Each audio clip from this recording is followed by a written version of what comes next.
Good evening, everybody. Thank you for coming out for our last outing in what will be we could take a bet. Who says 5 days? Yes, that's right. Well, I think at least 90 days. If you saw his press conference today, he was very good at telling us if we're good, he won't be forced to put us through a long-term one until we're all vaccinated. Right, we'll do a bit of housekeeping before we start the show. So we'll do the thank yous now. I'll tell you about the questions and I'll explain why I'm not in a suit. So tonight we're going to have a bunch of questions all driven by you. I'm going to shut up. I'm just going to help run the conversation with these amazing panellists. We have two panellists who can't make it tonight. Wait till you hear why. So one of them has the corona. She's quite sure she does, but she's waiting for the test to come back. So that's Penelope, sends her apologies. Damien Curry was here, and I did an interview with him yesterday, so you'll see that. He is from Brisbane, and he has 2 young kids. So he's right now in a rental car sprinting for Albury. Samir here, my friend, is going to do the same thing in a couple of hours from now. Yeah, basically, as soon as it's over, we're heading in a car. We're getting in a car and driving away. Unfortunately, as much as I love Victoria, right now New South Wales seems like the greener pastures. And there are many, many people who have messaged me on Discernible to say I'm about to run or I have run to either Regional Vic, which turns out doesn't matter because they're under the same stage 4 as us, or I'm running for the Albury border. It's a terrible shame. All right, that's the sad stuff out of the way. The questions tonight you'll see in front of you are written down for you. If you're here tonight and your question is here, it'd be great if you could read it. We'll come out to you with a microphone. If you don't want to read it, I will read it for you. And then we'll get the response from these panellists. We'll probably start with law tonight, so Samir can take off early if he needs to. If you're wondering if I'm an imposter, why I'm not sitting here in a suit, I am the Matt from Discernible. I only really wear a suit or I'm out running or doing something like that. I've had a wardrobe malfunction. Does anyone else here have the unfortunate genetics where weight gain goes to your hips? And nowhere else? Yes. A man put his hand up. Thank you. It's not just me. Christmas was very, very kind to me. A little too kind. 3 inches kind. Who puts on 3 inches around the waist? I couldn't believe it. I thought I would lose a bit of weight by doing some running, and I thought I'd take up cycling. So I've been doing a lot of cycling in January. Do you know what cycling does to your thighs and your glutes? Yeah, they just get bigger and bigger and bigger. So anyway, thank you to Lululemon who make the stretchiest pants known to man. And tonight, I want to say some thank yous and we'll get started. This event has been supported so amazingly by you all. I can't believe how you've all shown up. I'll tell you what people have done. Some people have come tonight and bought the $79 ticket and they've thrown in, hey, here's $10 to sponsor the event that they didn't need to do. That's amazing. Some people have bought a ticket and bought another ticket to support the event. That is incredible. I can't believe you've done that. Thank you, Keely. You're one of those people who did that. Some people have bought 2 tickets to the event and not coming at all, just to support. And the biggest donor for tonight is a university student who's donated almost $200. So this really is driven by you guys. Thank you for doing it. Thank you for coming. Wouldn't be happening except that you did all that. So there you go. All right, let's start the show.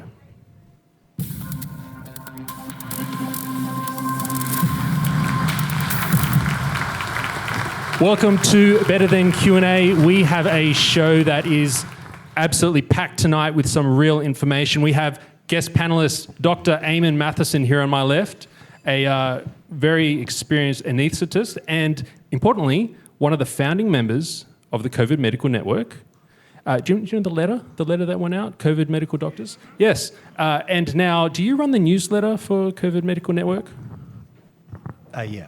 Yes, Okay. I do. I'm one of the CMN communications team. That's right.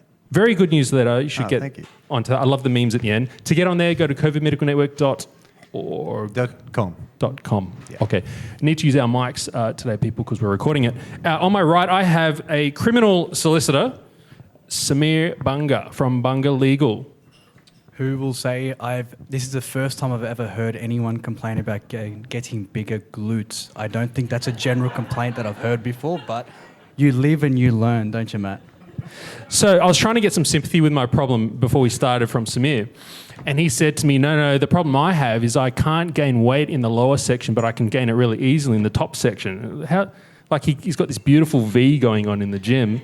You can tell that we perv on sympathise. each other outside of this and on each other's Instagrams just to see who's doing what at the gym. Actually, if you follow Bunga Legal, I'm not the one posting selfies and look This is how true. good. Yeah, that's right.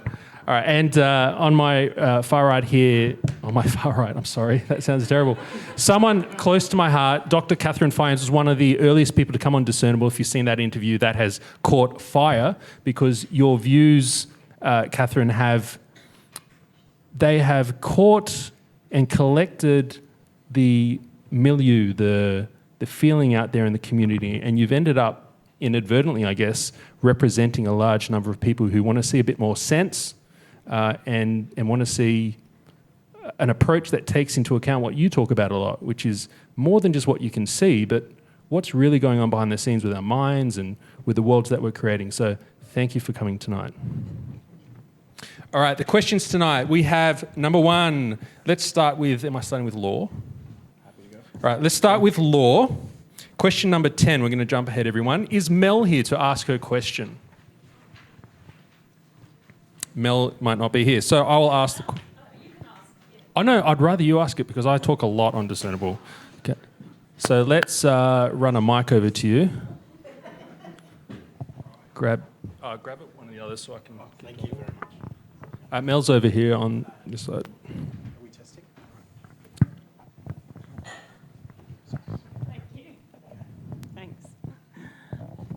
All right, my question was, is the Vic border permit scheme, including the red zones, enforceable? Could a court uphold this given our freedom of movement under the Charter, as well as the question of proportionality? Thank you. So Samir, obviously we'll start with you on this one. This is interesting because we have had a few cases already to the High Court and to the Supreme Court in Victoria. They've all failed. So it'd be good to get your opinion on not just this here, but also whether there's a point going through the legal system at all. Well, firstly, we're sharing a mic, which is apparently a no-no these days. But secondly, going from that, look, the unfortunate answer is yes, it probably is. And this is because we are effectively in a state of disaster right now, or a state of emergency. So that allows the government and their number of forces, such as a police force and other emergency services, to control what happens. The Charter effectively looks at business. So a number of the challenges have been on business and freedom of business. There is no actual... our Constitution isn't the best, and this might be a big thing to say, but really there's no Charter of Human Rights in the Constitution. That comes later, it's separate, and usually a state-based thing. So generally, under the Constitution, when people say, oh, we have this constitutional right, they often don't actually understand what they're talking about. They're kind of looking at the American system, watching public TV, what they have access to, and going off that. So yes, it is. Should it be? Is it reasonable? I think no. But unfortunately, that is a question that the judiciary effectively answers when there is a question put to them. And at this point, I agree with Matt, a lot of them have failed, but if we had a public backlash, a strong backlash, I believe it would eventually, it would increase awareness. One, you'd have public backing, judiciary would change its mind. So one of the biggest cases to avoid is the Mabo case. Now, when that became law, so we're talking about Aboriginal rights generally, that was a huge overturning of the law, but that took time to get support.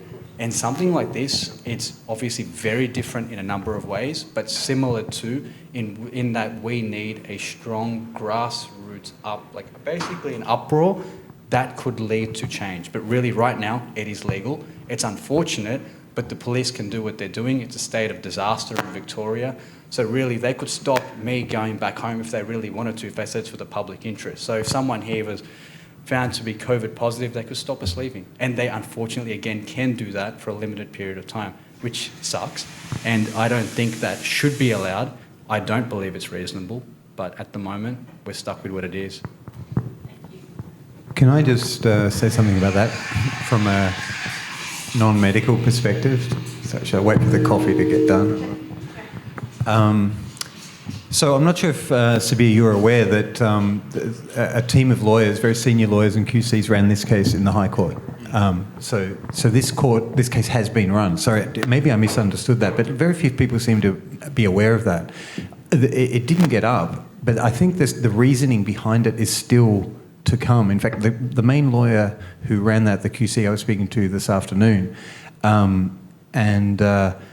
I was asking him, I thought I'd be able to tell you some positive news about what his next step is, but they're not continuing this line, but they prepared that case extraordinarily well. He said that he did as best he could. He was really quite flummoxed by the result that came about. They thought that this was kind of the silver bullet that was going to take things down. It didn't. And the subsequent to that, there are other considerations going on about how this could be challenged, and that's in the process, and there are sort of meetings and things going on currently about that. But I'm thinking maybe I should put that on a newsletter or something, that's actually been up, because everyone's saying, what have the lawyers done? Why haven't they done this? Why blah, blah, blah. So it's gone to the High Court. It went there very quickly. It got tested and it got put down. So this is where we have to come back to on that point. This is why if we have that, if basically we have a bigger backing effectively, judiciary changes, that brings about different decisions. Because right now the judiciary has decided one way based on that. But ultimately, if we have different judges and different justices, it could be a very different decision, because it does come down to discretion and their opinion. There is no such thing as genuine objectivity, I don't feel. Everything is subjective, at least to a certain extent. Are you saying we're out of luck? You just have to wait until new judicial appointments and the culture changes? No, of culture changes, yes, but I don't think we're out of luck, as Dr. just pointed out. There are other options. There are other options to challenge, but unfortunately, I don't think right now, at least for the time being, it's going to change. It's probably going to take a bit more time and more support before it does actually change. Okay. Well, let's do another law question. Number 11, is Robert here to ask a question? Hello, Robert. We'll run a mic to you again. Sorry, you're going to be doing a lot of running today, Josh. Shouldn't I be doing the running? I need to shrink my butt, not increase it. First warning. First warning, just keep it to the question. Samir, what legal position does a person have if on social services or employed by a business? Does a person have if they refuse to be vaccinated against this COVID-19 virus? So effectively, I believe you're asking if they're employed, they decide they don't want the vaccine and they're stood down, so to speak, what rights they have. I'll just point out, we are going to do a whole section on vaccines where we'll talk about what people can practically do if they refuse to take a vaccine, but in a legal sense. Now, part of this is very similar to what we answered before. Until there is more of... If people generally believe that the vaccine is going to help, then what's going to happen is the government is essentially going to say, look, you can be stood down for not taking the vaccine. It is a huge problem. So there's been a couple of cases, we actually have one right now, which is very similar. Someone didn't want to wear a mask and got stood down for that purpose.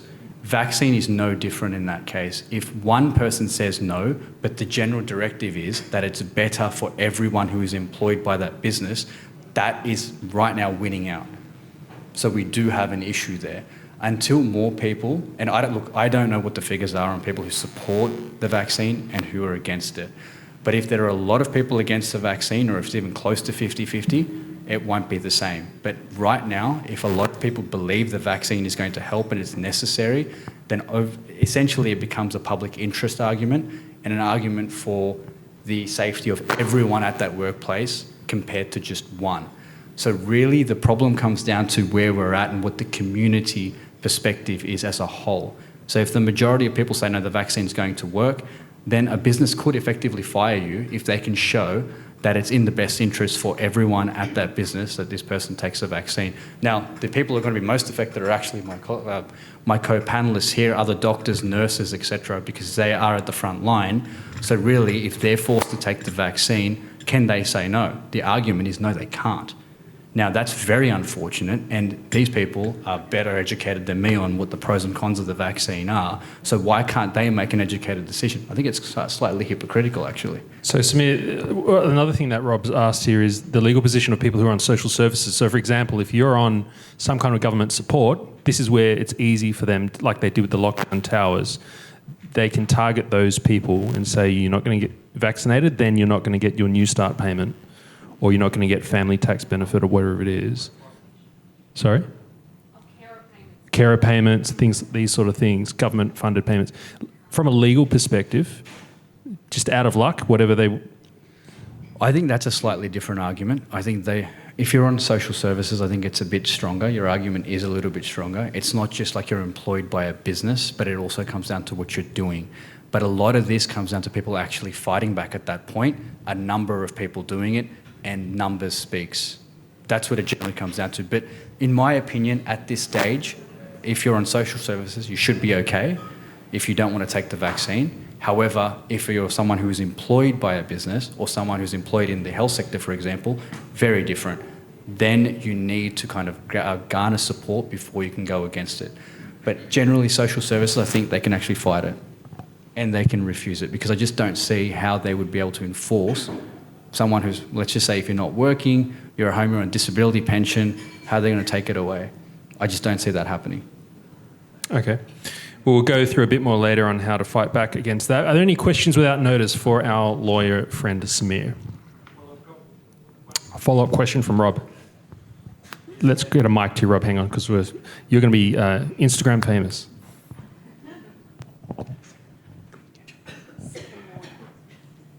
Following on from that is the fact that, and this is what has been advertised, but is that none of the vaccine manufacturers can be litigated against if you, as a taker, has an adverse reaction.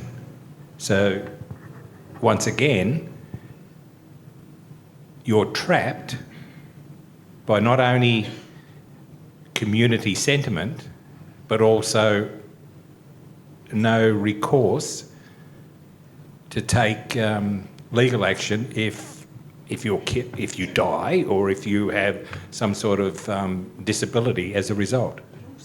Have you seen the professor on my show last week about liability? No, I'm still due to watch that. But yeah. No. So I know you watch all my stuff. So the professor Nikolai Petrovsky, he invented Covax, a vaccine called Covax. It's an old school recombinant protein vaccine as opposed to more experimental mRNA type vaccine or treatment, whatever.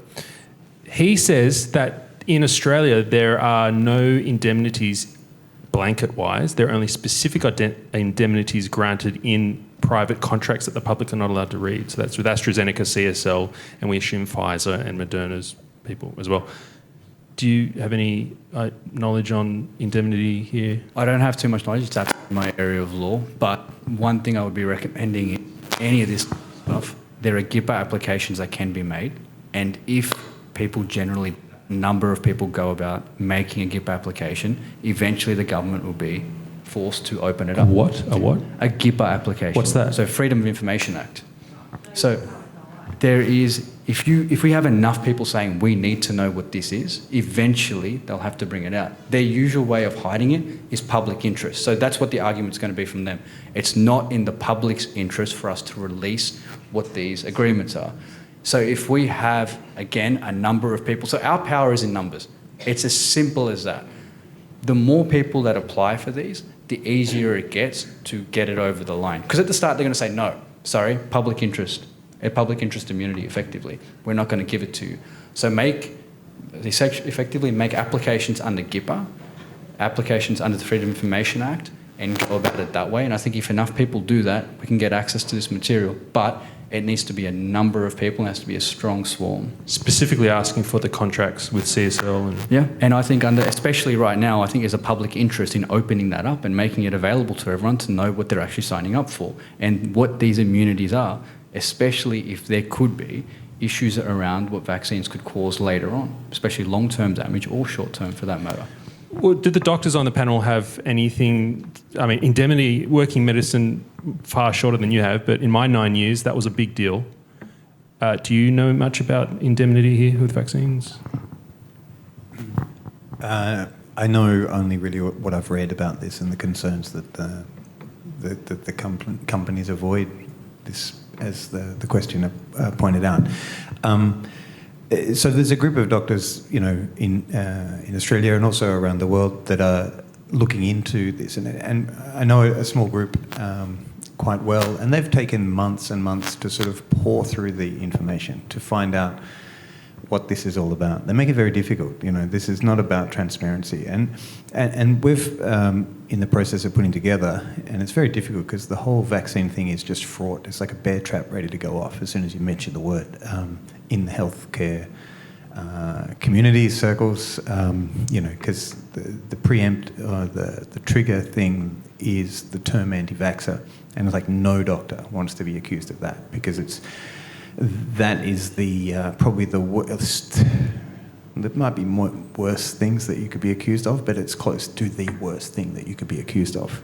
It's just the culture. And even doctors who are concerned about certain issues to raise concerns, safety issues, informed consent issues, which is the main thing. I think that's the angle that a lot of the doctors are wanting to raise, is that there's a lot of particularly young women, nurses, who are going to be told to have this vaccine without the awareness of the background and the safety issues, the lack of testing in certain circumstances, particularly on reproductive and fertility issues and things, and just having access and availability, the availability of the information of what's gone through the trials and the testings.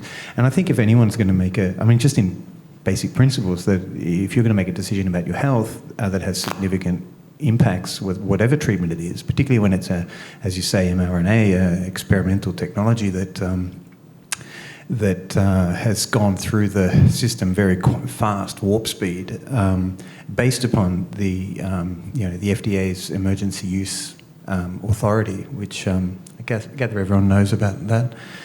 And what's fascinating, in a sense, to many of the doctors observing it from Australia, is that the detail on the emergency use authority to allow many of the sort of steps to have been, or the hurdles to have been removed, was on the basis of the urgency and the severity and the significance of the condition that they were responding to, but also that there was nothing else that could be done. And I think it ties in quite closely with the other side of the equation, which is what we've seen in even the last few weeks with Craig Kelly and Robert Clancy. The fact that the experience with many countries in the world and many very experienced doctors around the world that are saying that we can actually treat this, and these are our results, and this is what we're doing. And if we catch this early enough with antiviral, combination therapies in early phase of this illness and syndrome called COVID, we can do something about it. And if that were the case, and the evidence was, looked at seriously, it's been presented to the US Senate. The Homeland Security held two talks about this, or inquiries and panels. Experts from across the US came and gave testimony to this. Has anyone seen that? Is anyone aware of that? Yeah. Okay. But it was kind of ignored because it would put at jeopardy the EUA, and therefore it would put at jeopardy all of the issues in regard to the speed and the trials and things. So I think what we've been, just the general approach from the very start, and I think we'll come to how the medical network got together, but was the issue of just what is our criticism that it wasn't the practice of good medicine. And one of the aspects of that is transparency and honesty, and that's where one of the issues is, that sort of intersection with informed consent. They're big on informed consent. You can't do anything in a hospital nowadays without someone signing something, and yet with this, I don't think people are fully informed, and I think they need to be. Thank you, Doctor. We are deep into the vaccine topic, so why don't we do question number 5 onwards. Jill, are you here to ask your question about what a virus really is? Hello. Josh will bring a microphone to you. I imagine this would be towards Dr. Fyans, who is quite well versed in vaccines. But thank you, Jill. But I'd love to talk about vaccines at some stage. But go. There is a lot of information out there about what a virus really is. There seems to be plenty of documents that confirm that COVID-19 virus has never been isolated. Is this typical of all viruses? For example, has the influenza virus been isolated? If the COVID-19 virus has been isolated, what is the AstraZeneca vaccine intending to use as its active virus, since it isn't an mRNA vaccine, I believe? And is it safer option than the experimental biological agent Pfizer or Moderna versions? Well, a virus is a protein package of RNA or DNA, genetic material. There is a lot of debate about whether the SARS-CoV-2 virus has been isolated, and from what I've read, I'm not convinced it has been isolated.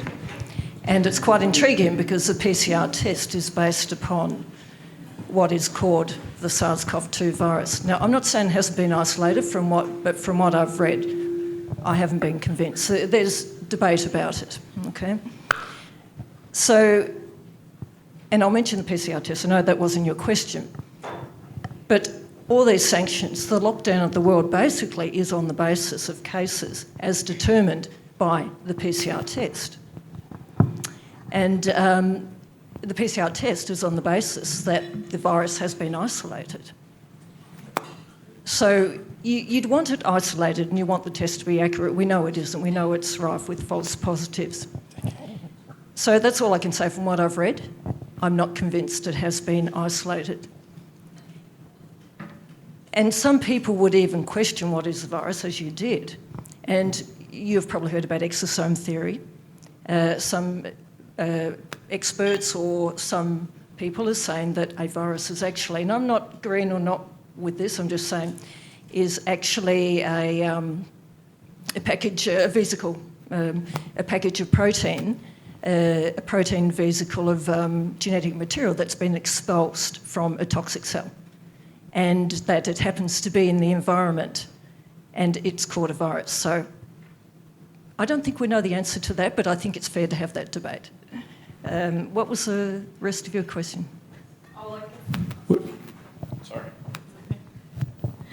Sorry, there's a lot in that. I was wondering if that's similar to a flu virus. I mean, has that been isolated? Is it typical for viruses not to be isolated? I don't know the answer to that, to be quite honest. I'm not a virologist. Eamon, do you know if the flu virus has been...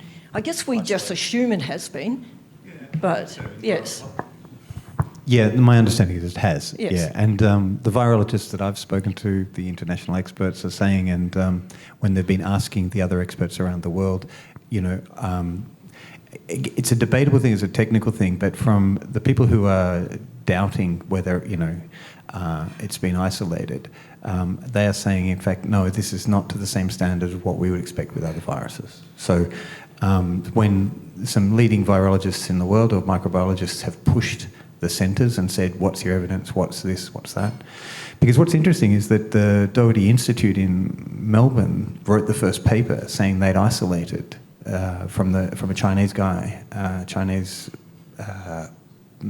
person who came to Melbourne, and they isolated it from him and said that they were talking about how they could transport this isolated viral culture to the rest of the world, and that's what the paper was on. It was published in the MGAA. And so I've sent that paper to the other virologists and said, but they've said they've isolated it. They've got it. It's here. The Australians, we won. The Victorians, wow, we're leading the way and everything.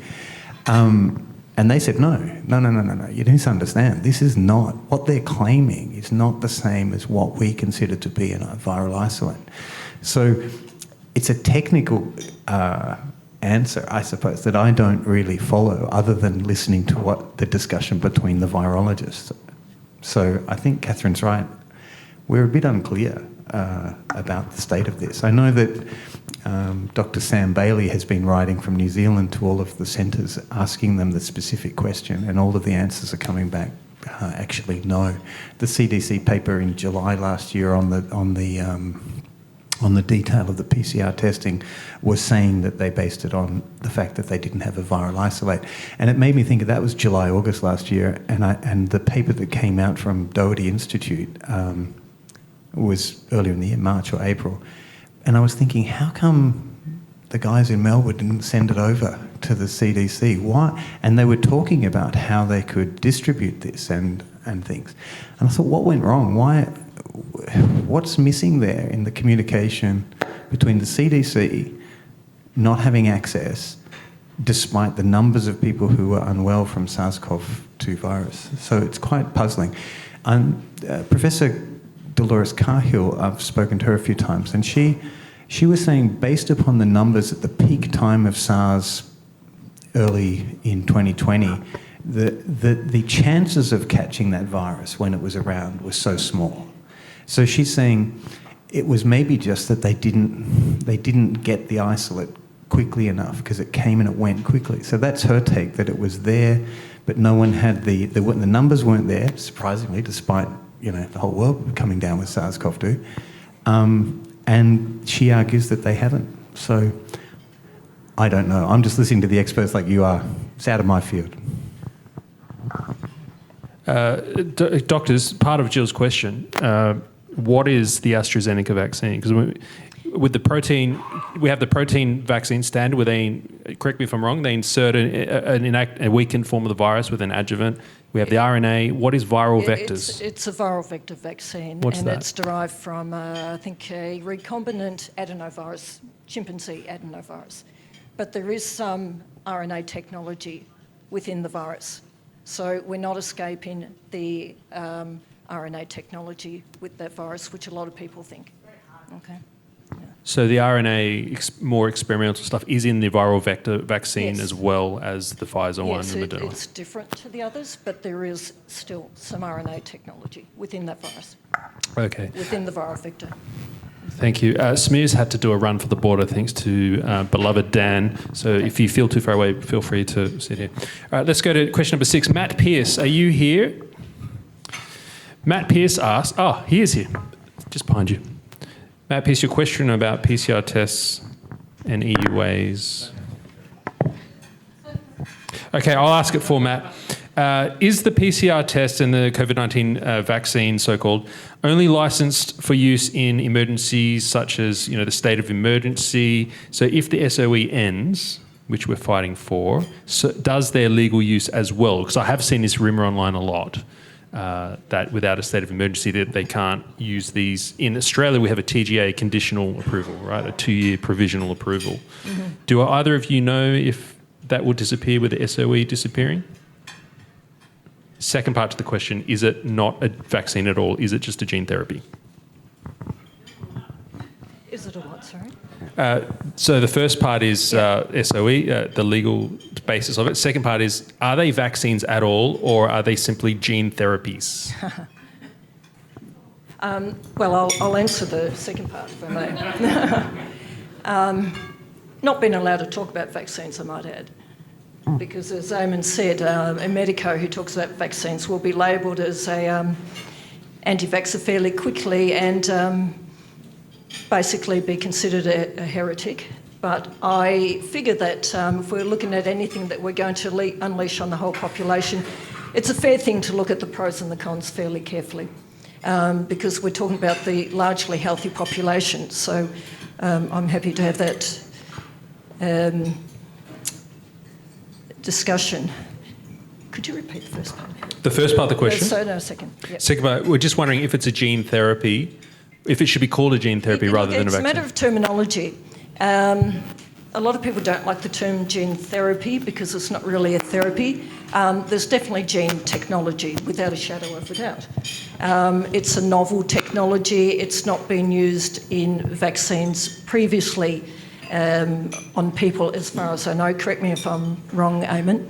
So it is a gene technology, and I think one of the companies, and it might be Moderna, doesn't even call it a vaccine. They call it a gene technology, and quote unquote the software of life or something like that. So they're not even pretending. Now, a lot of people get offended when people suggest it's not a vaccine. They say it is a vaccine.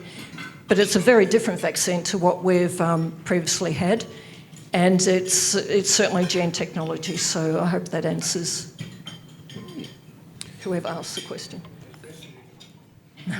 Is this Alex Yaramanis who asked this next question? Is Alex here? Hello, Alex. Number 7, just about... Oh, yeah, sorry. Yeah. What proportion of health professionals... Could you use the microphone? Oh, sorry. Is that better, everyone? Hello, Alex. Hi, everyone.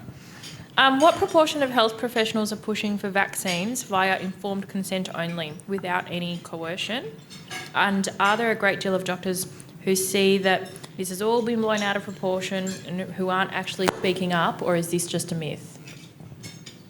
Oh, Amy, that is very important, because that's exactly what you've been collecting, is doctors who... Okay, I guess the essence of Alex's question, correct me if I'm wrong here, Alex, is how much of it is it doctors are afraid to speak up and are not speaking up, and how much of it is that most of the medical community are on board with all this anyway, and you're a minority? I think it's a combination of both. I think it would be interesting to see, like, from the general practitioner's perspective. I'm an anaesthetist, so I work with anaesthetists and surgeons, or mostly surgeons and some anaesthetists. It's difficult to know, I think, because the health authorities seem to take the microphone and speak on behalf of all the doctors, and don't really get a survey out there and ask them their opinions. So they're very powerful groups that occupy the positions of, whether it be the AMA or the representatives of various, specialist associations. I don't think they go out there and ask them their opinions and on this stuff. And then you sort of get the vibe from the tea room and talking to your colleagues, and they all know that there are certain subjects that you don't talk about. So it's an interesting reflection on the culture. There's a lack of understanding, I think, about what the thinking is. I think there's a considerable lack of understanding and information about some of these controversial issues, and that there's a sort of mainstream view that's put down through the communications systems that is somewhat overwhelming. So the impression is that you get from all the communications from colleges, from hospitals, from organisations, is that it's all singing from the same songbook. And does that have an actual effect in reality and in culture? I think it does. I think because you would think that everyone else is thinking the same thing. But can I say, I think that the response to our letter was really quite overwhelming and very positive and really quite surprising. And that the number of people that come up, I've had very few people, well, I suppose people aren't very confrontational, at least not with me, and they most of the feedback has been incredibly positive. So I've had almost no negative feedback from any of my colleagues, but maybe they just keep quiet. So it's difficult to say. I wish there were. I think a lot of it comes down to education and information transmission, and he who controls the information controls, the thinking on this stuff, and it's very, very well controlled and dominated. I think there needs to be an alternate group or voice, and I think there's scope for that, and a lot of the people who've been in contact with us have raised that possibility. But if that happens, we're not going to give too much notice to their opponents, who would probably try and crush that before it sort of, got out of the egg. Are you connected with GPs? Do you know where the feeling is? I'm not largely connected with them. If you look at the mainstream medical journals, they're overwhelmingly in support of the narrative. I think we'll never know the number of doctors who support it or not, because, as Eamon said, there's a cone of silence. It's a taboo subject. No one tells us not to talk about it. You just know you don't talk about it. That's what it is, and that's quite intriguing. So we'll never know the answer to that. I think the thing is too that it does take a lot of research to really know what these vaccines are about.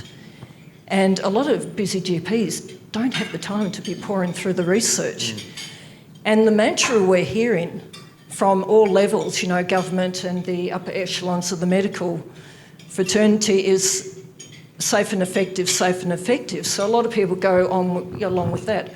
Oh, it's safe and effective, and we hear that 95% safe and effective. But if you really look into the data, we get a very, very different picture.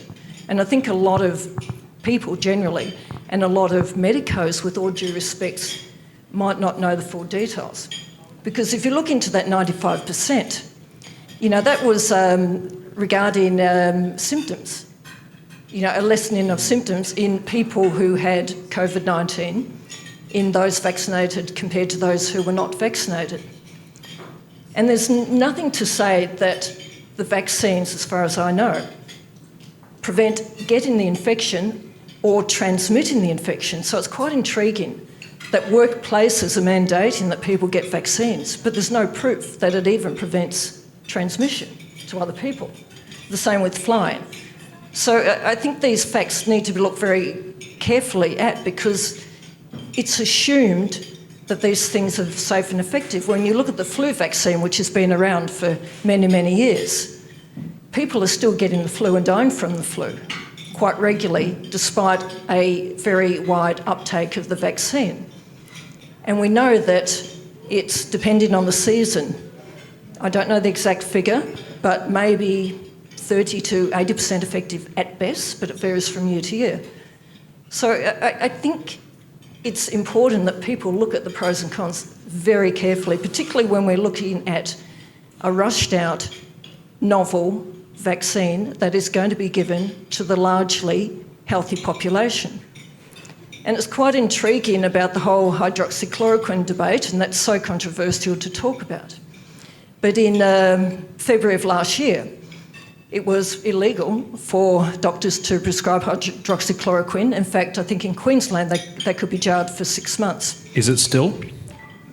I think it is still. It is still. Yeah, I think some specialists can prescribe it for autoimmune conditions, etc. Now, I think there have been, about 200 trials last year of hydroxychloroquine, and overwhelmingly they showed the benefit.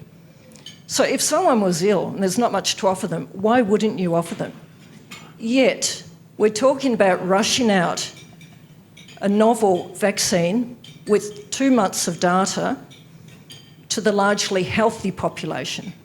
And I think people need to seriously think about that, rather than assuming, at every level, that this is going to stop the pandemic. Even the WHO and Fauci have said, well, it may not stop the pandemic, we still have to mask, we still have to do the social isolation and all of that.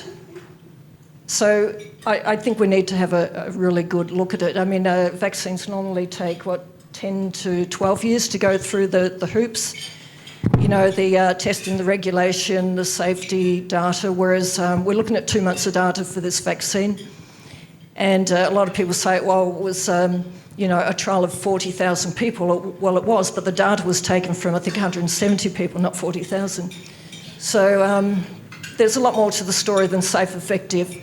And I think it's extremely deceitful and dangerous to keep on saying that mantra when the truth is very far from that. Well, even Dan Andrews today agreed with you in his press conference, in the sense that you said the World Health Organization, Anthony Fauci in the US, and also our people here, including Dan today, said that they're in a bind. On the one hand, they say we need a vaccine. Yeah. And this has to go on until this is what they say. Yes. We need a vaccine, and until heaps of Victorians have taken it. But then they switch the narrative and say, but even when you're all vaccinated, it doesn't prevent transmission, the Pfizer and the Moderna vaccines. So they're contradicting themselves right there. You wonder why, don't you? To put it in perspective, the risk, at least in this country, of dying of COVID for someone under 70 it's very, very small. It's minuscule. So we already know that there are at least some adverse effects from the vaccine. There always will be, particularly when you're mass vaccinating. But to put it in perspective, there's been such a fear agenda about this disease that people don't see the perspective of actually what is going on, that this is actually less than a normal flu season for us. So people have been terrorised.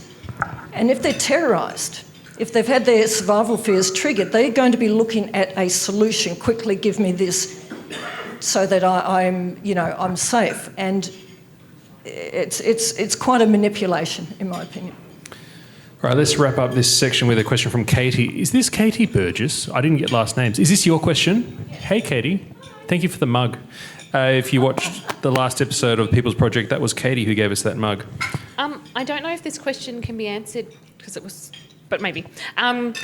If the vaccine becomes mandatory, what rights do we have if we refuse to take it? It was more for Samir, but other people might And also, know. I guess, the end of Alex's question as well, what can the individual do to make sure this is voluntary? Do either of you doctors have an idea of what we can do?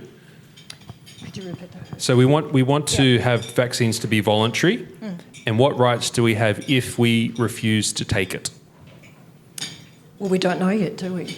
Because the official spiel, I believe, from the government level is it's not mandatory, but the problem is there's a difference, well, there's not a difference between it being mandatory and people being coerced, i.e. they don't have a job and can't feed their children. So that's quite a lot of pressure. It's the same thing, really. It's just the government handing down to the employers what they're not doing themselves. So I don't know if that answers that question. I don't have an answer either. Eamon, do you have any idea on how a patient could refuse, what rights they would have to refuse? I mean, you're just saying it's about informed consent. You can't do anything without signing away a form. Are you seeing a momentum towards giving this to patients without their consent? Is that what you were hinting towards or not? Is the medical community going towards this? This is scary. I really don't know. But I just think general medical practice, healthcare is, the mantra is often about informed consent, patient-centred care. They should be aware of their health conditions, the options available. We run through this with every other thing. We do. I don't know why this is an exception. I understand Sabir's point that we live in different times. State of emergency, state of disaster powers may change all that, in which case it revokes that sort of normal practice, but that's certainly normal practice. It seems like good, sound, ethical practice and good practice of medicine. I don't see how you can argue against giving more information to inform patients, and I would have thought that patients do, have that. Thank you very much. I don't want that particular treatment, whatever it is, particularly when, looking at the health benefits versus because I think this is interesting because it's not really about the individual's health benefit necessarily. It becomes more complicated. It's like you're taking this not for you but for someone else. And then it becomes even more complicated, that notion of, utilitarianism or the greater good, and a sort of ethical theory gets put into the picture, which is not normally there. It's usually about the individual and it's individual focused. But this changes the whole thing. It becomes a sort of a collectivist thing where the individual is not as sacrosanct or sovereign as we would otherwise take them to be. So I don't know the answer. I don't know what, but other than I think if we really go down the sort of tract of other sort of totalitarian states where they're, holding people down and, doing things to them. As the WA Health Act allows. I understand that to be the case, which is really quite astonishing when that was pointed out to me. And again, it's about awareness and being informed about these circumstances. Often, what we take for granted is not really based upon or founded on as solid a ground as we would otherwise think it was. So. Not sure. The first thing is the state of emergency justified? How many cases are there in Victoria? Today it was 13, didn't he say it's 18 now? 19. Sorry, it's a disaster. It's 19. My God. So again, what is deemed a case? People, the unsuspecting public, assume a case is an unwell person, someone with a disease process. And a lot of people assume it's a significantly unwell person. It's not, is it? But a case is a positive test result on the reverse transcriptase PCR test that we know is rife with false positives pending these cycles of amplification. And there's not been any standardisation. So a lot of these so-called cases, I'm not saying they're all well, but they can be completely asymptomatic people. So it gives a very misleading picture because a lot of people think that, the test is a yes or no test. It's positive you got the disease, it's negative you don't have the disease. So I think from the start, we're basing all these sanctions on, on cases, which means a positive test result on an inaccurate test.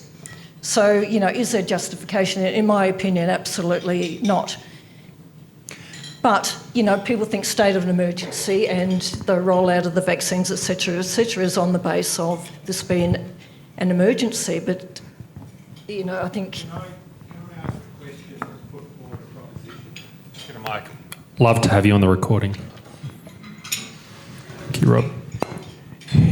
Wouldn't it be fair to say the virus is a politically convenient device to a bigger agenda? Because none of this makes sense. And all of a sudden, we don't have the flu anymore. 100%. In my opinion, 100%.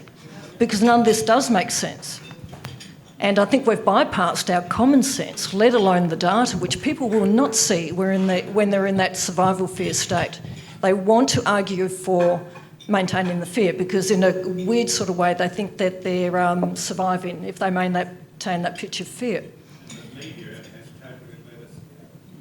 Well, the media has, and look, people don't like the term, but I do use it because that's what it is. They have brainwashed us. Because if we're drip-fed this narrative day after day, and almost a year now, the sight of the masks, the loudspeakers in the supermarkets, the signs on the freeways, day after day, that is maintaining a pitch of fear, that is brainwashing, without a shadow of a doubt.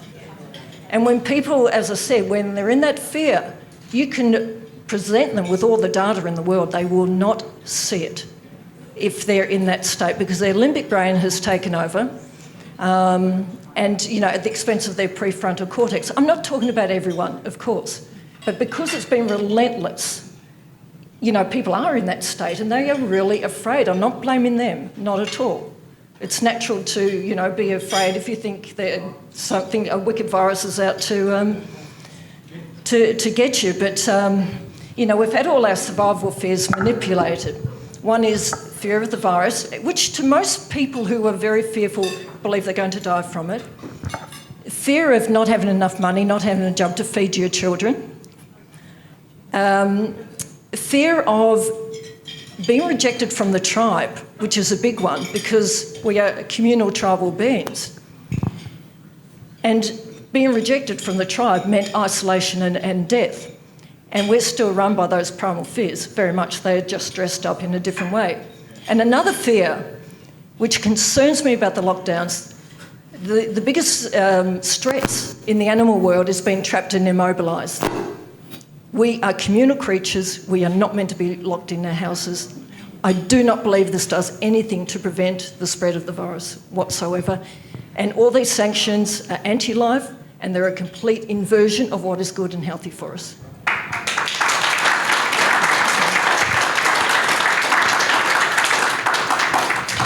Thank you. Sorry, just that's why you're here. Table when... Don't apologise. Keep doing it. Matt, what have you got for us?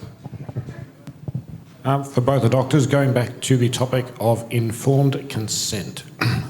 If you're prescribing a medication, you have a patient in your waiting room, in your surgery, you bring them in, and you prescribe, pick a random one, antidepressant, whatever it is. When was the last time you actually went through every side effect that had and actually obtained proper informed consent for any medication you gave to a patient? Wednesday. But on a whole, my experience with doctors for the last 20 years, for numerous GPs in my life, is that they never give it proper informed consent around what the medication is they're actually providing. So from my point of view, but I know it might be in there, but when you actually read, like they'll go, here, you're feeling a bit down, here's an antidepressant. And then you start to read through the side effects after you've been taken for a week or they never actually go through properly. Yep. I can tell you a lot of doctors may find that the government actually transfers their liability to the doctor Yep. because the doctor has not provided informed consent. No, and I don't support that, but there's two sides to the story. And a lot of busy doctors are really under the pump, and it's a matter of time. I'm not saying that's an excuse, but that is a reality most definitely. They might have someone with chest pain in the next room and, kids screaming in the waiting room, and it's a matter of time and pressure for a lot of them. So I feel for the average GP or doctor, because it's impossible actually to have the time to do all that we're meant to do. However, of course, we should look at the pros and cons of, any medication or even a herb or a vitamin. And we're taught to do that, because the first tenet in healthcare is, firstly, do no harm, okay? But we seem to have forgotten that. But that's a natural thing, that we do at least, I think all of us would be at least looking at pros and cons. We're not allowed to do that with vaccines. We're not allowed. I mean, that's as simple as that. No, I could lose my licence by having this discussion. So if that's the case, Yep. how exactly do you legally obtain informed consent if you can't discuss that? For a vaccine. For a vaccine. In particular. Is it any vaccine or just these ones? Because that puts you in a rock and a hard place, because then you legally get sued. Well, no, I'm not involved with vaccines in any way or form for a start, so I'm probably not the best person to answer that question. But I heard that legally the immunity from liability goes down the whole chain to those who are administering the vaccine. So Wow. I believe so. Everyone's exempt. I read. I think it's in this country. So, So what you're saying, in essence, is that you can legally inject someone with an unknown substance, unknown side effects, without obtaining legally informed consent. yeah. I think this may be the trick, though, Matt, because what Catherine's just described. I had my own medical clinic for 9 years, and I saw what Catherine's described, where you can't sit there and say these are all the side effects of ibuprofen. Take the ibuprofen, right? And that's okay, I guess. But I think the trick is here, they're pushing vaccines into that. So it's almost getting to the point where they'll say, what are you talking about? We didn't do anything wrong. It's like a sleight of hand. But I think you're exactly right. No one sits there and says, here's all the side effects of the Pfizer vaccine. The thing is also, I think most people and professionals don't know what's in the vaccines. Again, it's a time pressure thing. I don't recall many people telling me, oh, this is this vaccine, here's a list of ingredients. What do you think about that? Maybe they do. It's not been my experience. If I go back into a workplace, I used to work in manufacturing many years ago. For every chemical on site, we're required to have an MSDA, Material Safety Data, or MSDS, sorry. Safety data sheet. Exactly. That's to work, Exactly. with calcium chloride. You pick it, in the event that you inhale this, get it in your eyes, here's the safety ramifications for it. Well, people would be looking at, spend more time looking at the specs of the blender they might be buying than actually what's been injected into their children's bodies. Now, I'm not blaming it. I'm not blaming people individually for that, because a lot of people are just very trustful of the medical hierarchy and assume that the vaccine manufacturers have their best interests at heart, assume the authorities, the government have their best interests at heart. People forget that the whole vaccine manufacturing industry is a multi-billion-dollar industry, if not trillion. And are there some vested interests? I don't know. What do you reckon? I'm not saying everyone's out to make money or that everyone's corrupt. I'm not saying that. But people do forget it's actually a big business. Yeah. Allow me to insert a question, please, doctors. As I was saying, with doctors, you aren't. Excuse me, I don't mean to be rude, but you aren't the founts of all knowledge up there, right? You're just like us with a lot more training. But you guys yourself receive briefings from Pfizer. They'll send you a doctor's information pack, which you can get on their website, so you know what to say to your patients. Is it possible that doctors themselves are being manipulated so that they become unwilling participants in normalising what shouldn't be normalised, like an RNA vaccine? I think it's interesting that last year, when there was lots of questions being raised about all the decisions, the public health responses that were being raised about, do we lock down, do we wear masks, do this and that, there was a lot of pushback from politicians, people in the media, people in the public, some activists, journalists were writing about this.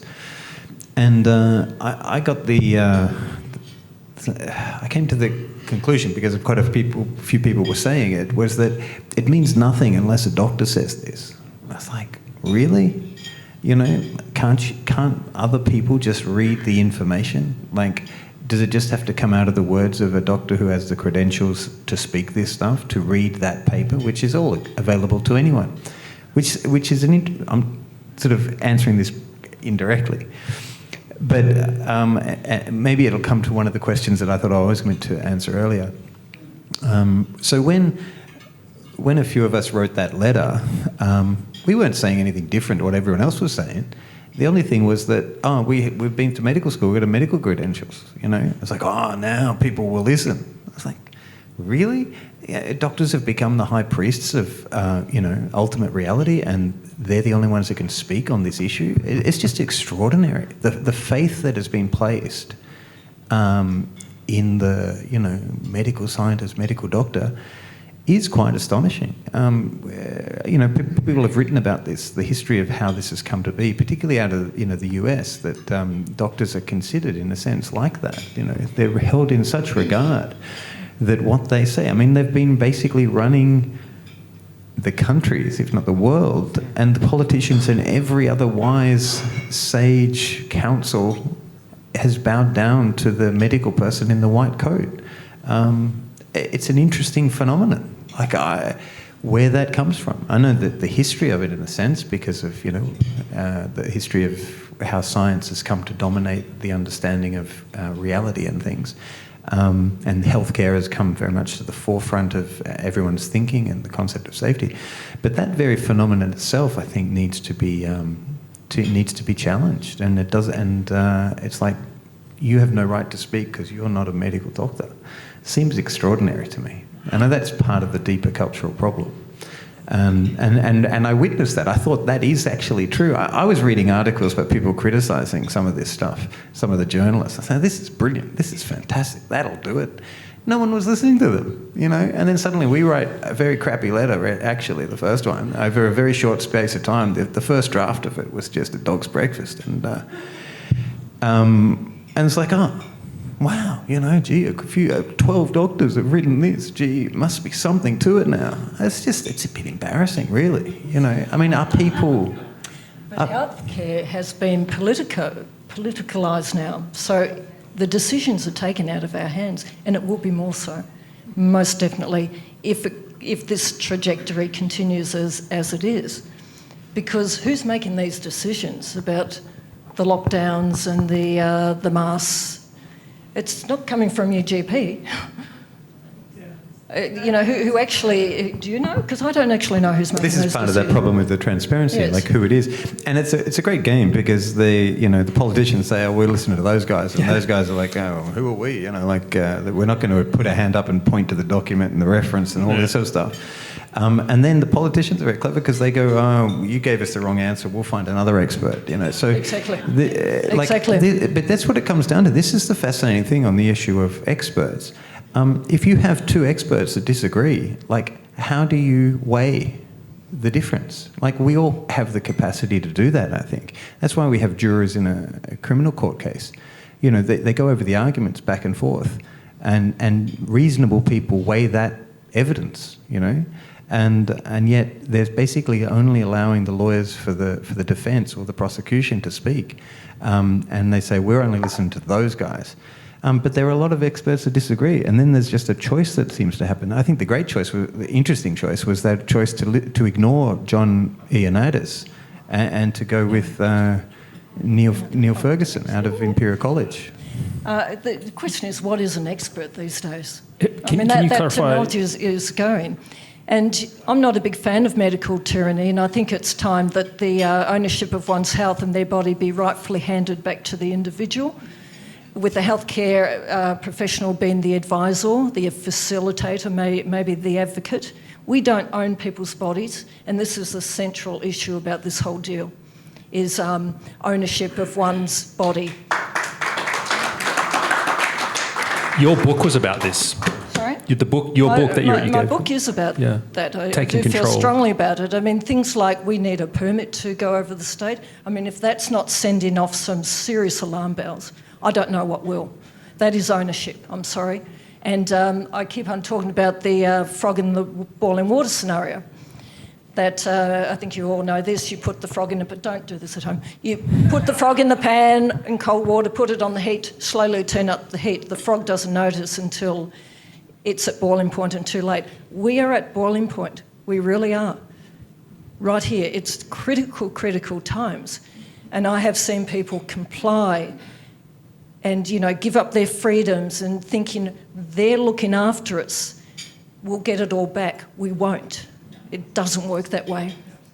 And I've seen an almost infantile state of people saying, Daddy will look after us. I just do the right thing.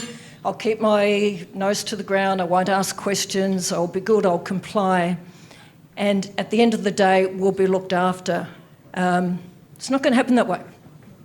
It's not. Times are changing and we are not going back to normal. Yeah. Did the police turn you around?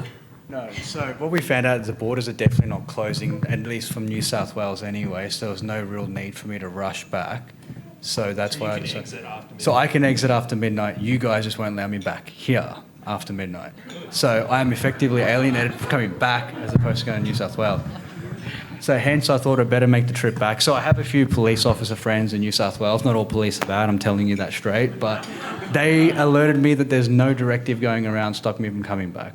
But most importantly, what was just said, I second that very, very highly. Once you give away your rights and freedoms, you don't get them back.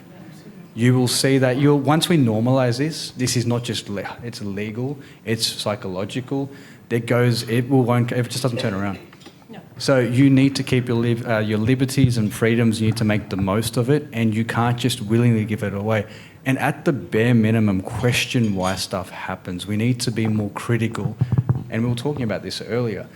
The less critical we are, the more we allow this to happen, the more it's going to happen, the more our freedoms will erode, and eventually it will become normal. For some weird reason, I feel that in schools we're no longer taught to question, we're just taught to soak stuff in. And that's not how we advance as people generally in any profession or just as human beings. And on that note, I mean, we've become, I call it a culture of fear. To the extent that some people, and again, I'm not blaming them, are afraid of the air. I mean, they're literally afraid of the air. We've become universally germphobic. And somehow that's okay. But life is risky. It always has been. It always will be risky. And this fear aversion, this constricted, restricted, if I have enough plastic, if I have enough gel, if I have enough mask, if I lock away, I'll be safe. I'll give my freedoms away for promises of security and safety which no one can give. It does not work that way. It's a complete psyops. And, and we have different value systems. Like, some people's value system is security at any cost. And at the other end of the scale, it's freedom at any cost. Yet, some people want to take the risk of engaging a full, robust life. Now, the criticism is, those people are putting other people at danger. I don't believe that at all. From what I know about mind-body medicine, I don't believe you catch a virus or someone gives you a virus. I believe, depending on your internal milieu, mind, body and spirit, I might add, you're susceptible or not. It's not a matter of Newtonian linear cause and effect. There's a virus, I'm here, I get the virus. It doesn't work that way, but all of this is based on that belief that it does. So, avoidance and fear aversion isn't good for our growth. No. For our evolution. It just isn't. And, these people who are doing the right thing are getting all the kudos. Whereas people who are saying, look, I want to take a risk. Even if a vaccine was 100% effective and safe, and it never will be, I would like the choice to say, I don't want that in my body. Sorry. Yeah. And we learn from mistakes. Of course. That's one of the biggest things we do. And we kind of need to make the mistakes to grow as well. Yeah. And effectively, we can't always be told. How many times do we listen to our parents and our parents said, don't do this? We go out and do it. And then, you know what? Sometimes our parents are wrong too. And this is the same as the government. In fact, I'd say a lot of the time they're wrong, but generally we have to treat them the same way. We need to be a lot more critical about what we hear. We need to actually look behind what we are told. We need to be adults. We do, but Quite that's frankly. a problem, unfortunately, right now, isn't I it? noticed. All right, let's move on to what we're already into it on the societal response to COVID-19, question 17 onwards. Penelope's not here for 16. So let's find Karen if she's here to ask a question number 17. While we're doing that, I'll tell you a story, Catherine. I went to get a blood test a few days ago. And I wasn't wearing a mask because I have a mask exemption. And they gave me such a hard time to come in and all of that. Anyway, finally got through and I sat down with the collector and she was going to stick me with the needle, which is fine. I was wanting to see it. Looks kind of cool. And she said, just turn your head the other way. And okay, fine. I didn't get to see it. And I said, so is it because you don't want people to see the needle going in? And she says, no, it's because you're not wearing a mask and I don't want you to breathe on me. You know what's interesting about that? Now, right now, if I know somebody, then I'm okay. And this, I'm not saying it's me, but generally speaking, I'm okay with them not wearing a mask. But now I go someplace where I don't know this person directly. So they need to wear a mask for my safety. But how do we guarantee if the masks are effective, per se? Let's just say hypothetically they are. That my relatives and good friends haven't met other people that are not safe, per se. Now we're scared of the unknown. And it's just getting worse and it's becoming more ingrained. Wear a mask because effectively we're told it's polite to wear a mask, and that's ridiculous. Well, I found it odd that I was the mean one at that whole medical centre. Of course. And everyone else was normal. Anyway, let's go to question number 17. Karen. Thank you. I'm wondering how could we balance our society's response to a viral outbreak in a way that allows for individual and groups of people's varying states of fear and willingness from a felt or actual need to comply with restrictions and vaccinations, with another individual or groups of people's willingness to respond in ways that allow personal responsibility, where they believe this increases their mental, physical, emotional and spiritual health, well-being and therefore immune response to many factors that are fear-based and may otherwise adversely affect a person's immune system. We really like to start with you, Eamon, because you don't want this question? No, because you're doing quite a lot to exactly what the question is asking you about. How can we balance our response? You're calling for a complete alternative response. And a lot of people are saying, the government is saying go left, that's terrible, we should go right.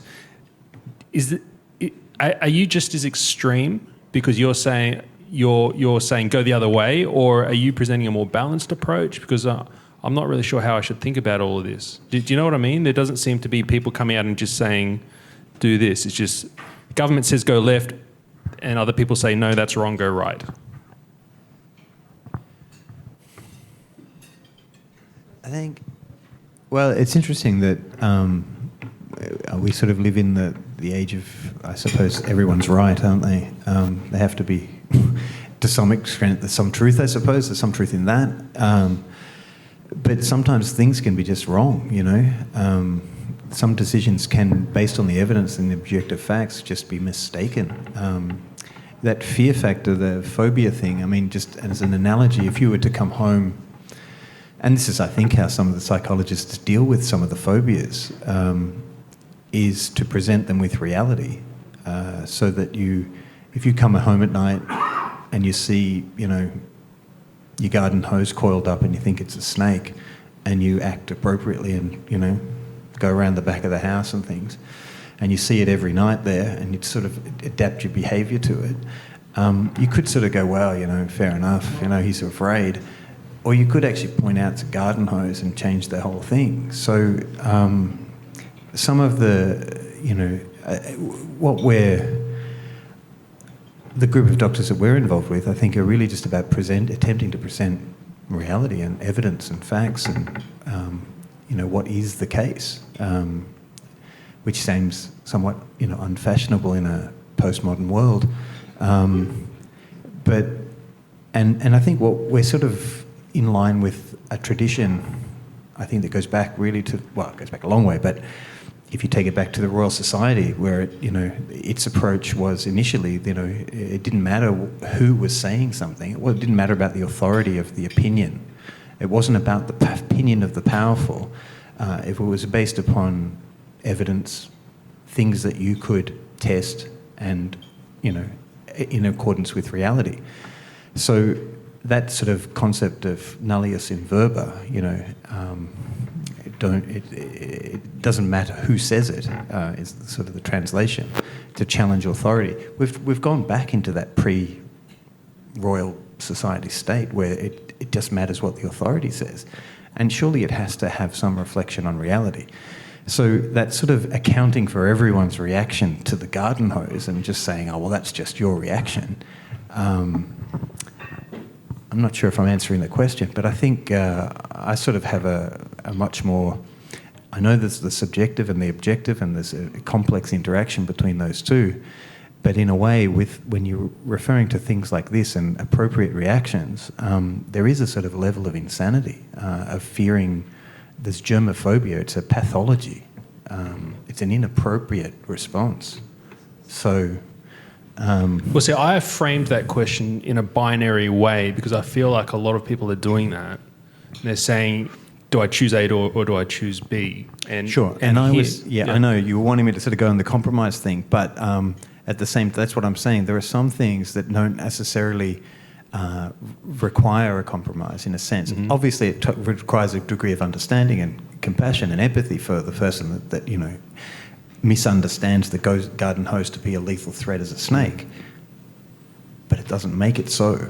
Mm-hmm. So I think there are those aspects as well that I think need to be thrown into the mix, and that's why what we've been pushing is attempting to get the best evidence available that answers these questions, understanding that these questions are often complex, but looking at the best available evidence and being able to present that in the clearest way possible, rather than the opposite of obfuscation and lack of transparency and an opaque understanding of things that fosters that fear. So, okay, well, if we go back to Karen's question then, you're asking how can we balance our response between two groups, one who is what you're talking about, I guess, more rational and willing to take on responsibility for their own lives, and the other who are not. They're ruled by varying states of fear and so on. Okay. Do we just need to not pander to that because that's irrational?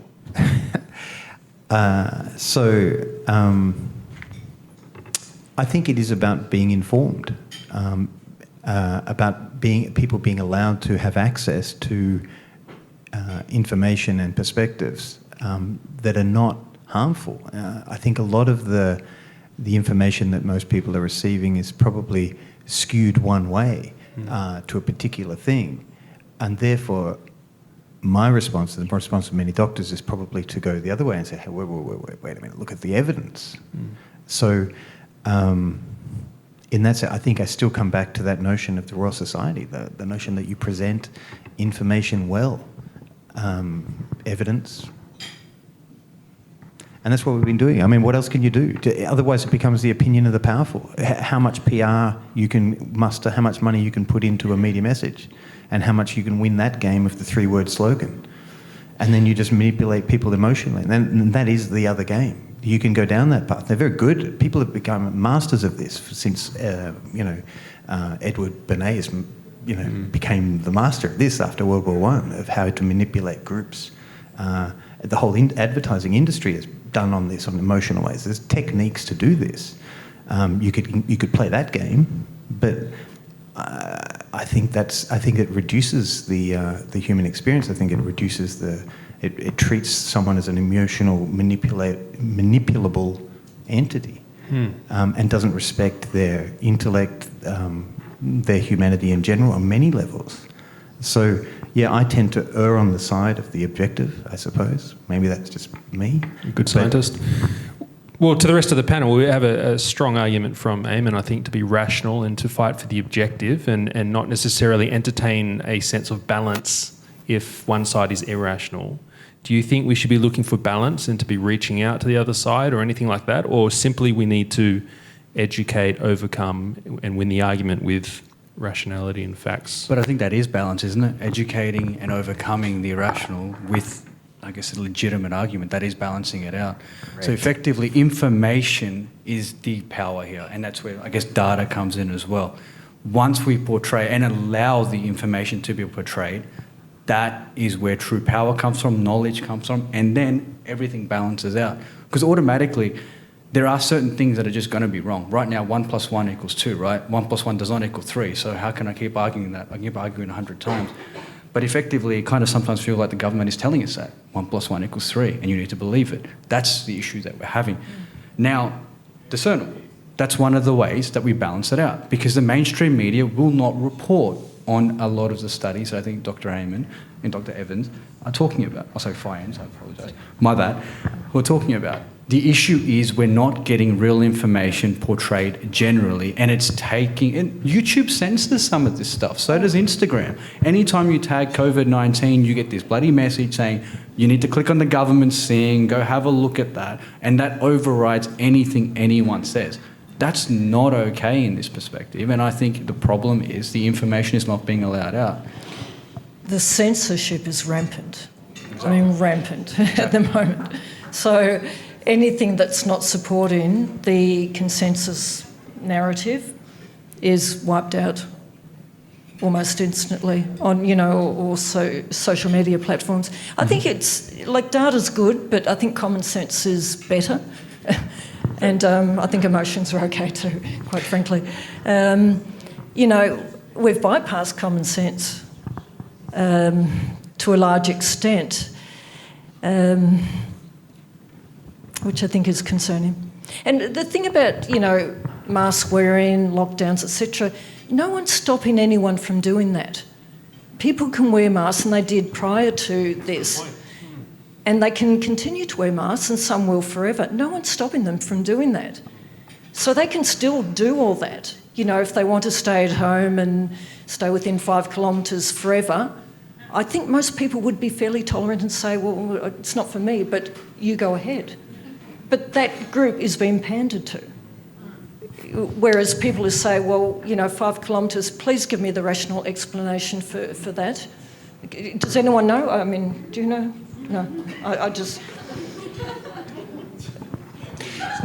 No, I was just going to say, the backing up the comment about data, I'm not saying... I just looked it up. It was Clifford. I was wondering who said it. It was Clifford Stoll. That data's not information. Information is not knowledge, and knowledge is not wisdom. So I'm not saying that it's all about the data. In fact, we know that you can lie with statistics and numbers and data. It's not that, it is true that numbers don't lie, but people use numbers to lie.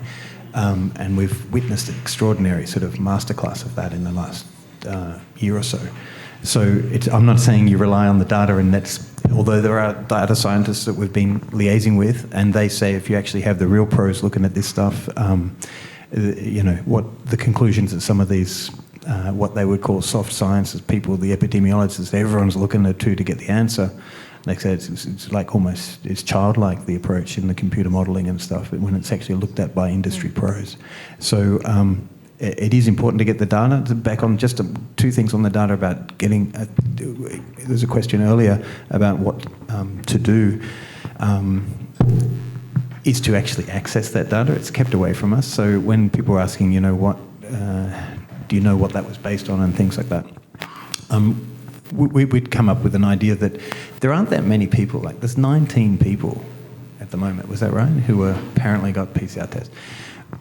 We would like to sort of have the presence, the PR and the media and the social media, so that those 19 people contact us and give us a detailed history about what happened, what are your symptoms, are you interested in doing some other tests, can we, sequence your genome, can you tell us, get the permission to find out how many cycle thresholds they use on their PCR test, what is your story? and these people sort of disappear, and they sort of, I don't know whether they're told to disappear, and I'm wondering whether, raise the idea of giving some financial incentive for people to come forward for that. There's only 800 and, what's the total? Total 909 deaths, but in Victoria 820, and that was sort of period last year.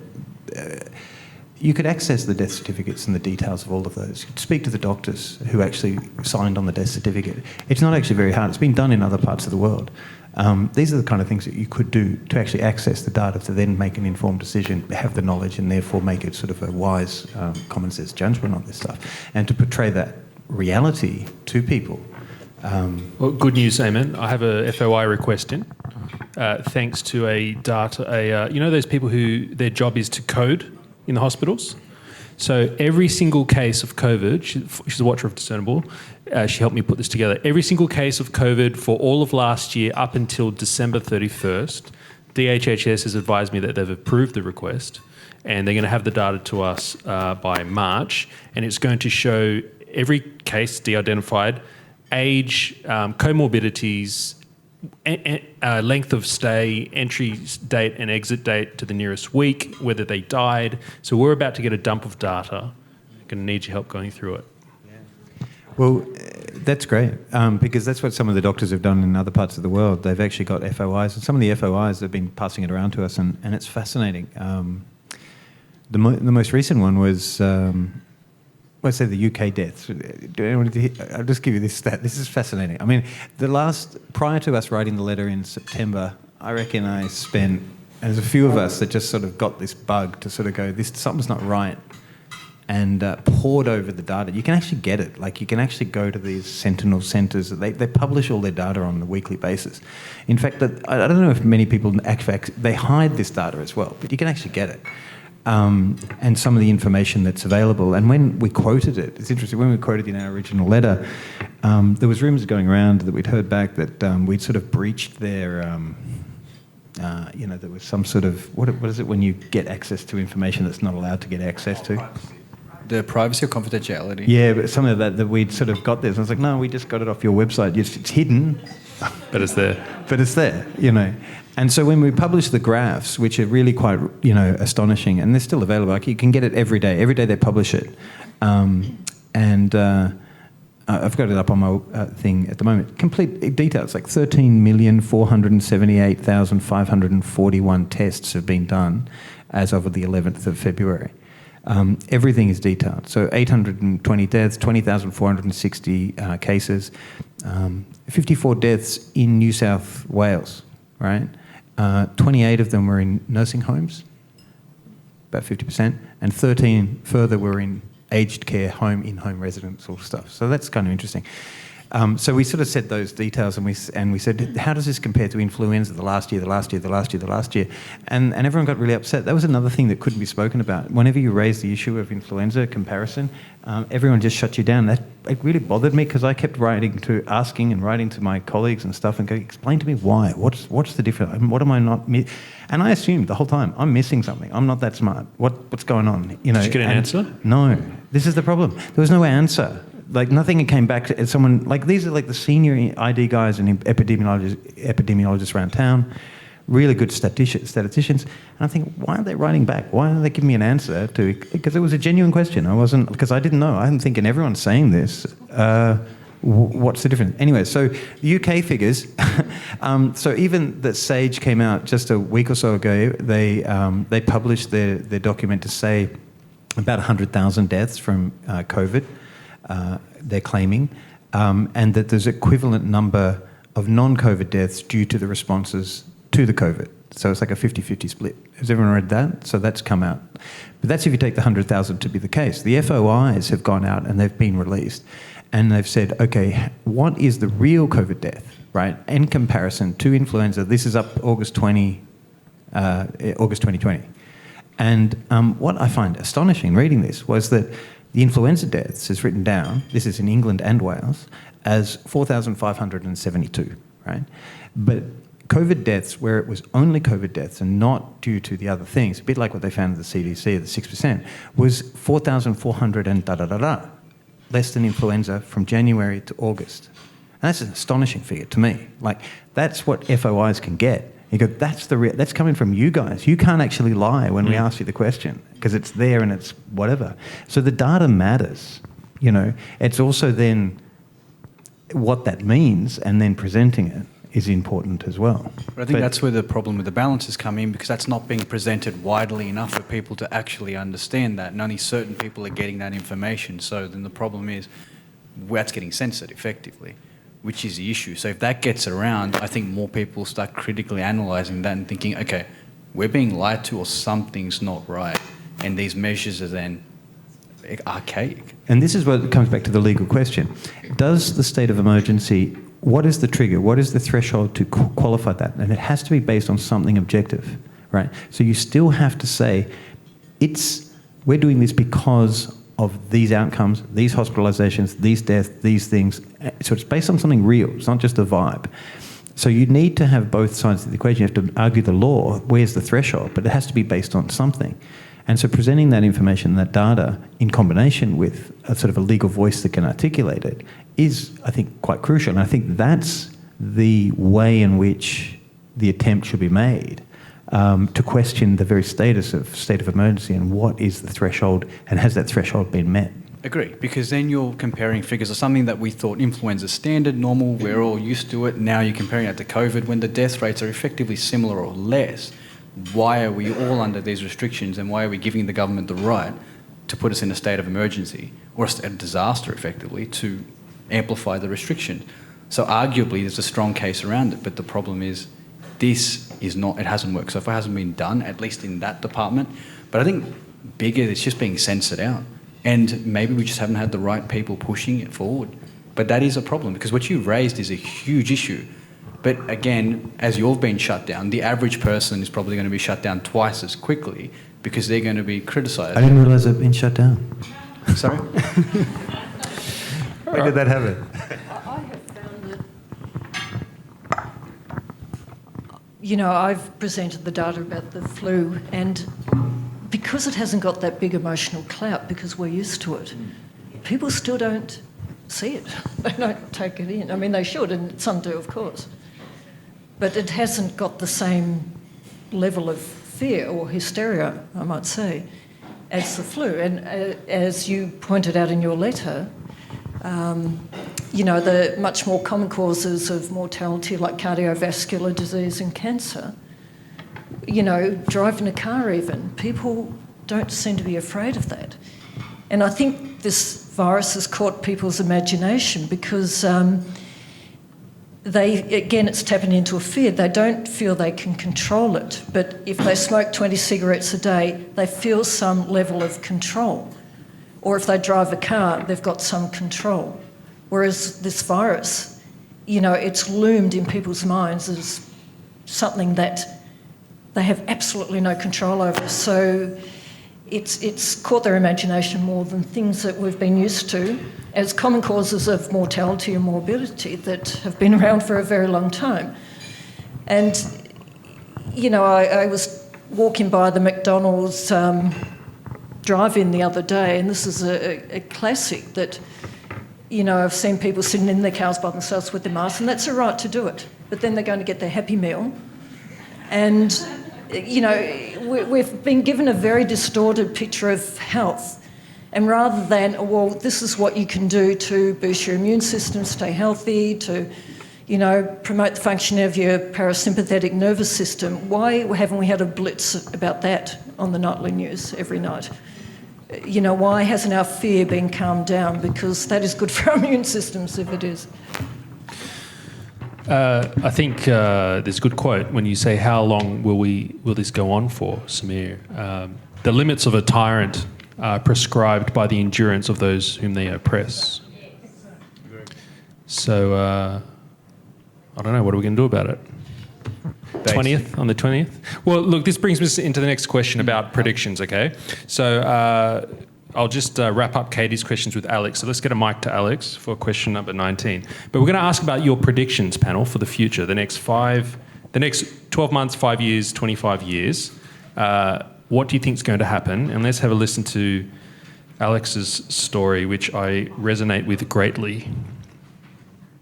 Question 19. Oh, okay. The announcement of mandatory masks in all indoor venues, of course, that's heightened now. That was a week ago. That really crushed my spirit because it made me feel like we're all going to get locked down again. And here we are. How long will this madness realistically go for? Where will it end? Will it ever end? And how can we actually change the trajectory? I'd like to hear from all of you, please, on this.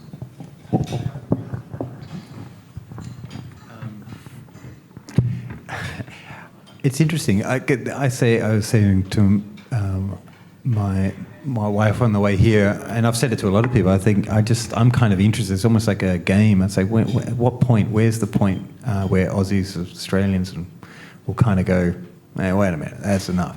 I sort of think I admire them in a sense, the stoicism, the endurance in a way, and the putting up with it. It's a really interesting cultural phenomenon. I think it's kind of unique almost in the world, that sort of the acquiescence, the docility and the extremeness of the sort of duress they're put under.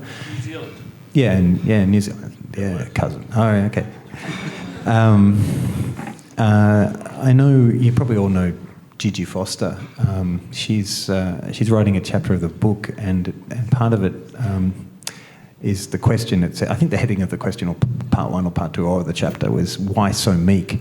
And I don't think she's born in Australia. So she's talking about what is it about Australians that sort of allow them to put up with this stuff for so long? It's an open question. I'm kind of, it's like watching a game playing out. I'm sort of like, when's it going to happen? Like how much is it going to, go for? It's because it's quite extraordinary, really.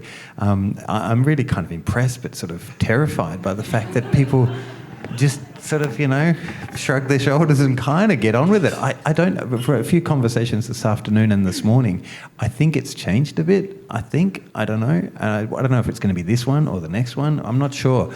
But, it's like, Kramer with the car, with the empty petrol tank, and see how far he can get down the freeway before it stops. It's like he gets really excited by this. I'm kind of in the same boat. I think, wow, when will it happen, or will it happen? I'm not sure. I can't really answer the question, but I'm really disturbed, but strangely impressed. Someone was saying that, not all of us, obviously, but there's that notion that we derive from convicts in a sense, culturally or whatever. But we also, people forget we also derive from prison wardens. So it's kind of interesting that it's kind of a balance of both things historically. It wasn't just the convicts; it was the guys keeping an eye on them too. Anyway, so didn't answer the question, but anyway, my thoughts. I'll answer it in a roundabout way. When we went through that phase of 0 cases for some months, we were still wearing masks.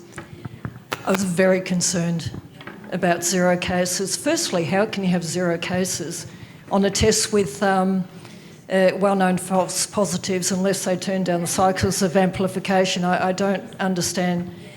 The other thing is 0 cases is a very dangerous benchmark, because anything above 0, 1, 2, 3, as we saw in Queensland, is the excuse for all these sanctions and a state of emergency.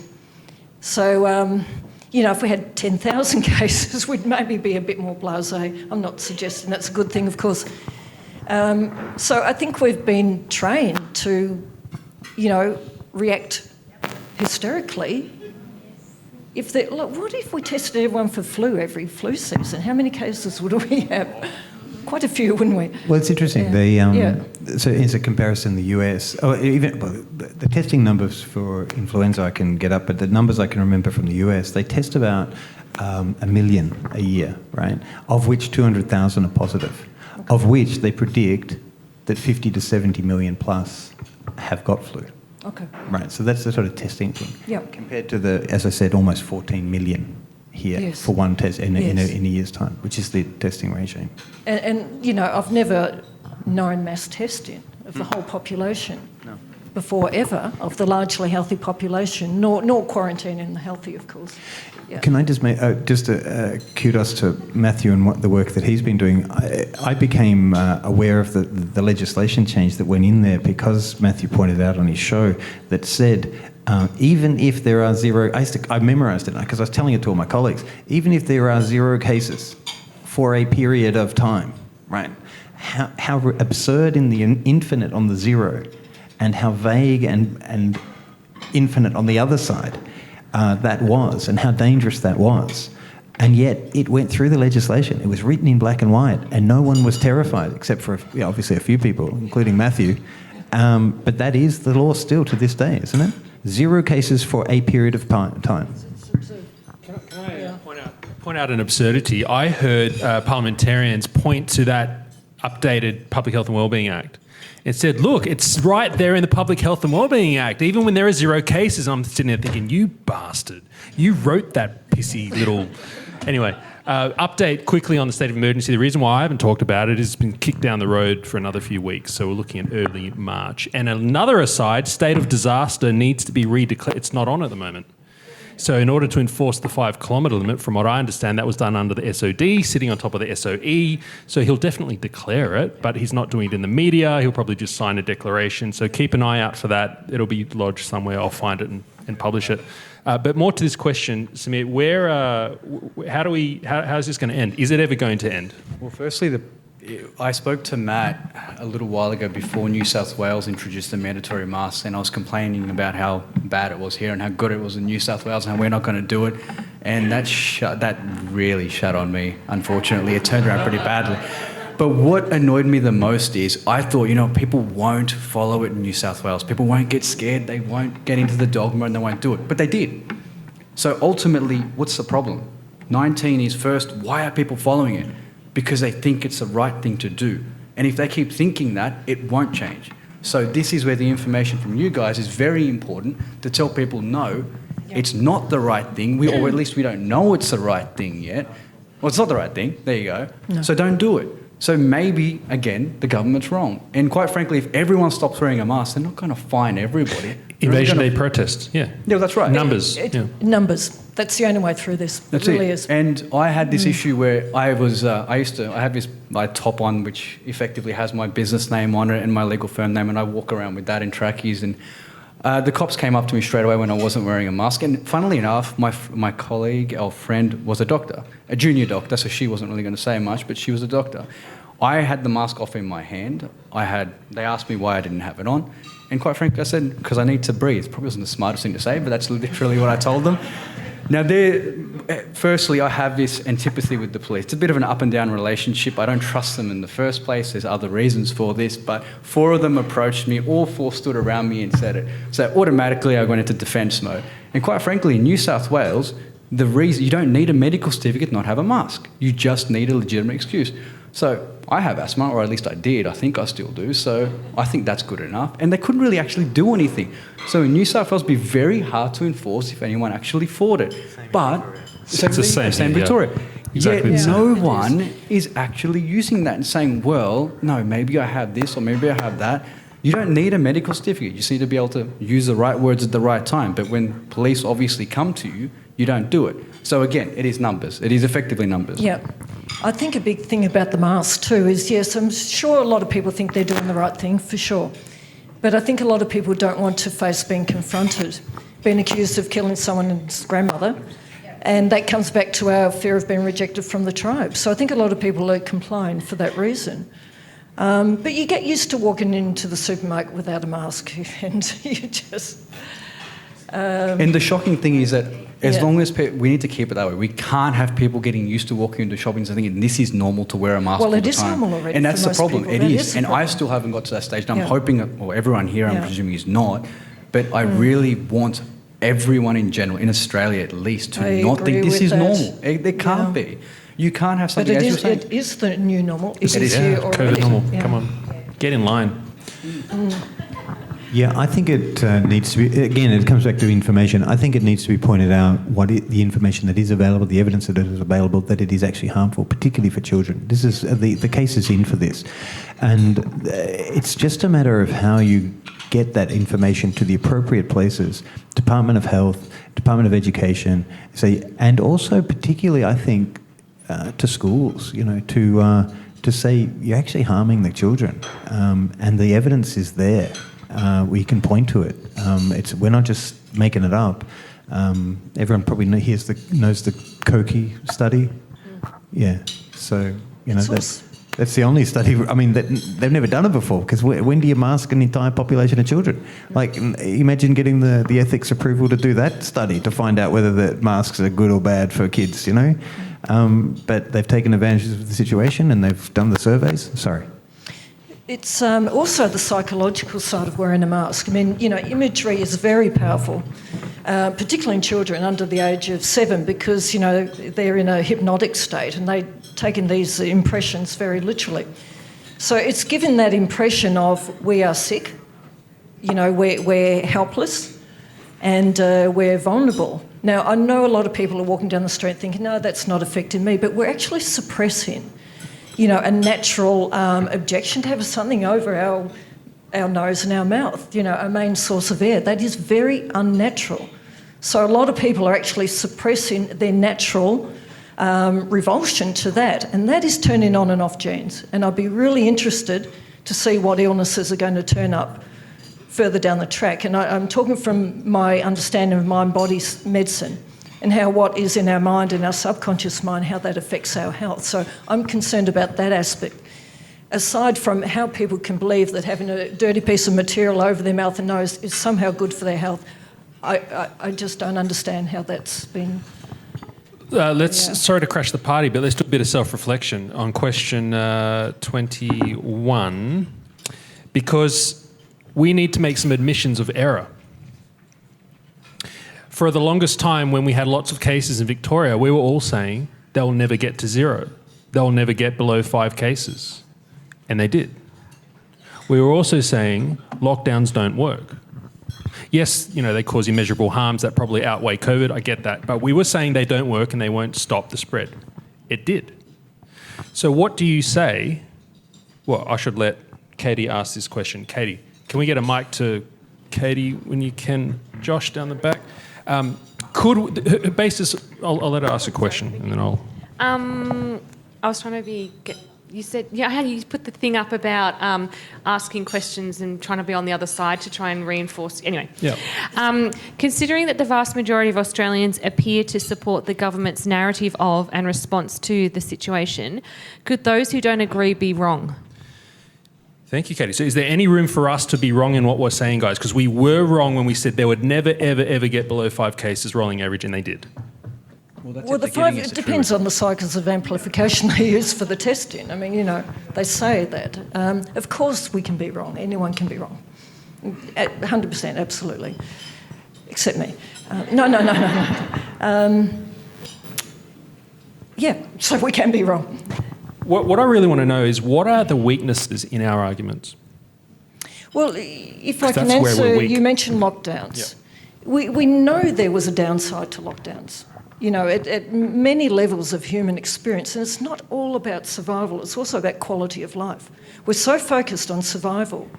You know, we want to prevent an elderly person in a nursing home dying from COVID, but they can die alone without the love and embrace of their loved ones. I mean, you know, it's these draconian far left brain sanctions are totally without heart and without any understanding of the nuances and complexities of our human condition, health and our psychology. So, you know, no matter what's on paper, we're forgetting the essence of who we are and our human condition. So it's not just about survival, it's about quality of life as well. And the thing about lockdowns is that I remember a Swedish epidemiologist, I think Johan Giesecke, he was being interviewed by Australian journalists early in the piece last year, and he said, well, it'll be very interesting to see how you get out of lockdown. So the answer is, if lockdowns help, are we now in lockdown forever? And if we get 2 or 3 cases, do we go back to this forever? Because this could be forever if they followed that. So that's my concern about lockdowns. Yeah, look, I agree. Lockdowns suck, they're wrong. What I'm asking is, where are we weak? Because the way we win is by still manning our argument, and the way we do that is by examining where we're weak.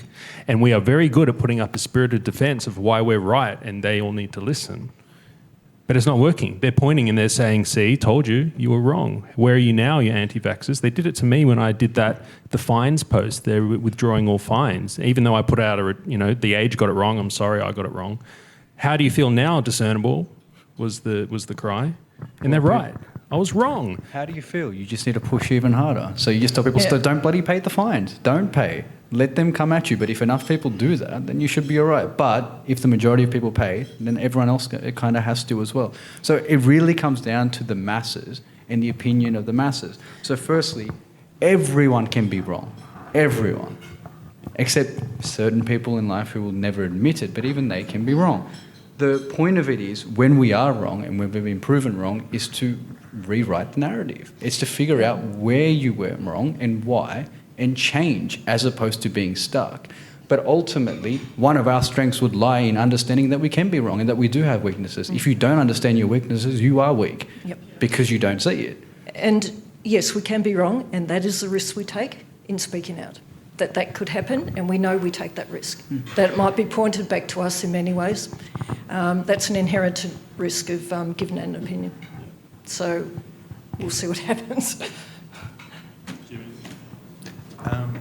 I think I think it's a failure of education. I think that we don't understand logical fallacies. I think one of the major things that people don't really get is that post hoc ergo propter hoc, the notion that something that comes after is caused by the thing that came before. When you actually look at the data on lockdowns, it's not just what happened here. You have to look at lockdowns, how it happened everywhere else. And it's a shotgun scatter thing. The statistical thing, it says it doesn't matter, So, and that's what you point to. You've got to actually also look at the bigger picture of things. So what's happened elsewhere? So yeah, you can say this happened and therefore it's because of that, but you have to understand that can be very misleading. It's a logical fallacy in a lot of circumstances, and that requires thought, and time to think, and not slogans.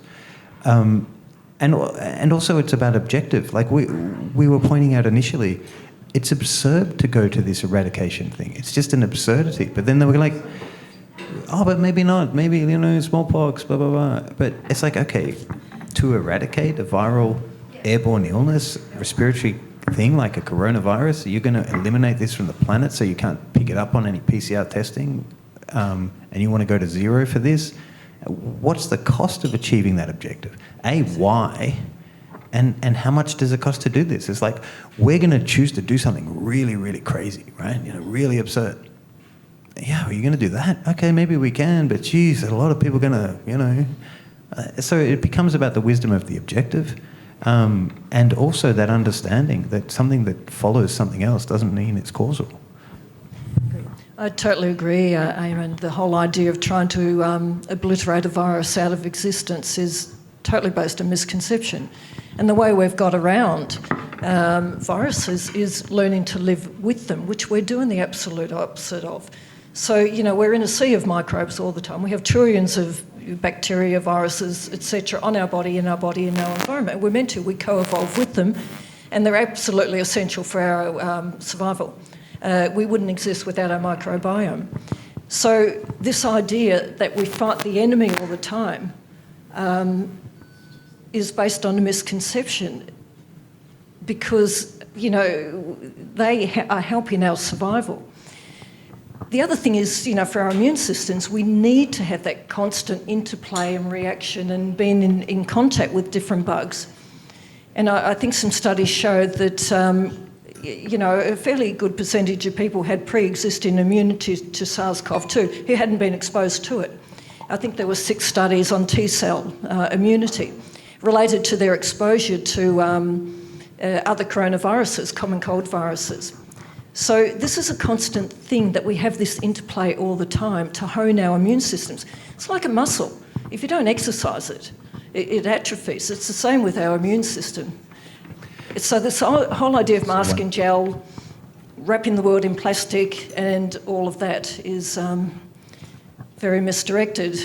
There's an old saying, you might be familiar with it, better to wear a pair of shoes than cover the world with leather, meaning that we can, wrap the world in plastic and perspex gel, all that which we've been trying to do, but just look after here first. I mean, that's what we can control. Because if it's not this virus, it'll be that virus. And if illness is going to happen, it'll pick what virus is available to it. So we get rid of this one, there'll be something else. I was just going to say, sorry, that it ties in. I was going to say something earlier about the issue of safety over freedom and the safety obsession and safetyism, and it just reminded me the book and also the failure of thinking or the lack of the problem with education.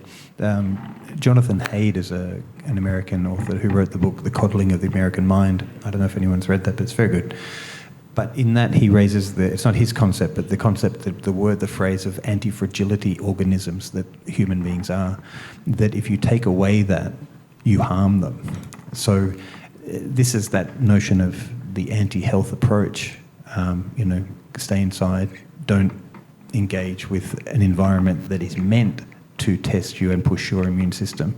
And that anti-fragility concept and the cultural history recently of that safetyism of parents, where that came from, the notion that you could protect, it went back to what you were saying earlier, but it ties in with that immune system. We kind of know that. We know that, and yet we've managed to fool a population and a health profession that it's not the case. I don't know how that's been achieved. It'd be interesting to see what happens this winter. Exactly. Well, in fact, then it will show that, in fact, it really is that bad. That will be the narrative. You set people up to, and then there's the real excuse. One thing I think we need to, in that question as well, the vast majority of Australians appear to support the government, and I've underlined appear because there are a number of people who are scared to say anything, even though they don't support it. And I had this discussion with Matt earlier. I bet you there's people watching the show that have a similar opinion but are scared to say it. I use the example of aliens. I love the concept. And it's very difficult to admit on a public scale because you look like a nut job. And this is a similar thing. You're crazy. I know. It's great. I love it. But the problem here is people aren't willing to take that risk. It is a risk. It's a risk to admit that you actually don't necessarily believe what you're told. And why? And we're taught this in schools as well. No, this is the way it is. If we're teaching you this, it has to be right. Yet those textbooks are clearly outdated and consistently changed. Yet no one admits that. So the problem also is that people are scared to stand up, which I find is a big issue in Australia generally, which is kind of sad because we had unions. Unions used to be a very powerful creature. Whether you're against it or not, they served a purpose, and part of it was to stand up for rights. And effectively, maybe we need something like that now. I mean, a union's not exactly the answer, but what I'm saying is we need a movement that's actually going to give information properly, but it's not allowed to. And then for it to gain traction, we need people to not be scared and understand that, okay, no, I'm allowed to believe this and I'm allowed to go, okay, no, I need more facts, or maybe I shouldn't just blindly wear a mask because I'm told to. Well, that's what we're trying to do at Discernible. And if people have asked, have I been censored? No. Do you know why one of the reasons I think we haven't is because I'm smart in the way I say stuff. Have you noticed? I'm trying to be cheeky, right? So I will get the other guy, what's his name? Professor Nikolai Petrovsky, to say that the mRNA vaccine is experimental. But if I said that and if I put that in the title, I'm gone. So I think we need to be smarter about the way we want to make a point. Listen, guys, we've been going for 2 hours, so rather than force us all through the remaining questions, we'll just go to open questions. If you want to ask your question that's written here or another one, please feel free to do so now. No, you're not allowed to ask a question, Josh.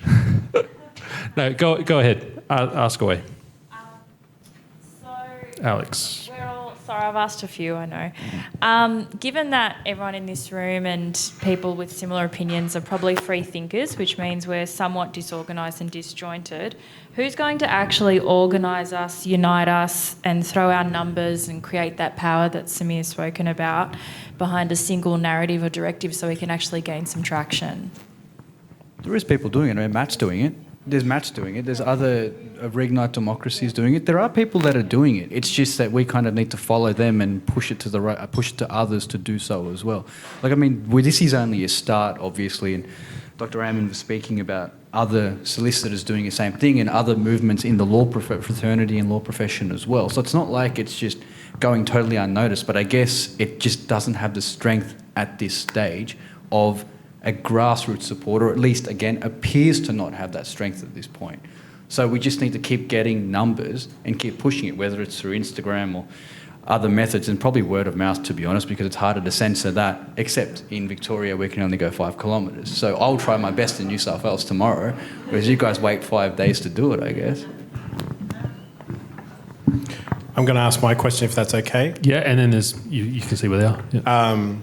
You asked before, what's our weakness, what aren't we seeing? And I was reminded of a magician who with this hand gets your attention, but with the other hand does the trick. And I think we all have a presupposition that somebody has to lead. Whatever you say has to be public or it means nothing. And what the question is do you think it's viable that the response to this doesn't need to be public, it needs to be private in our personal relationships, in our family relationships, talking to each other, having those sorts of conversations with the help of people such as yourselves who are coming out with ammunition that we can use in our personal relationships to then have conversations with our neighbours, our friends, our community, our family? I think that's right. I think that's a good point. And when you speak to your friends and family about it and they pass it on, it becomes that thing. If one person passes it on to 1 or 2 people, it gets further and it's harder to stop. Whereas if we just say, okay, we need, I guess you could say, an Instagram campaign, that's easier to switch off. Where it's much harder to switch off what you're saying there, which is, okay, I'll talk to my partner, or my partner will talk to her friends, will talk to her family. There are, again, going back to what me and a couple of the panellists, Catherine, were speaking about before, I know other doctors that are very much against the vaccine and very much against a lot of the stuff that's going on, but they refuse to say anything about it. Now, at least they've said it to me and other family members that they're not going to take the vaccine for a period of time and they're against it. So, again, that's one way.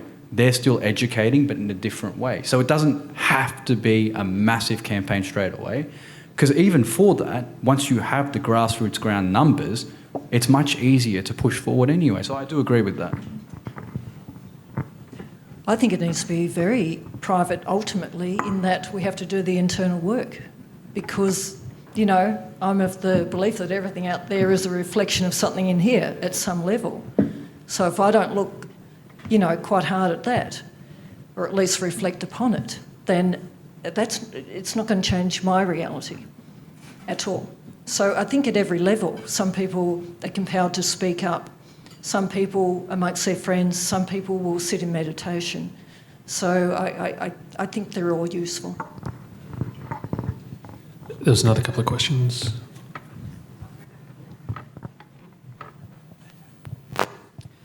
Chris Brooks from Nathalia in Northern Victoria.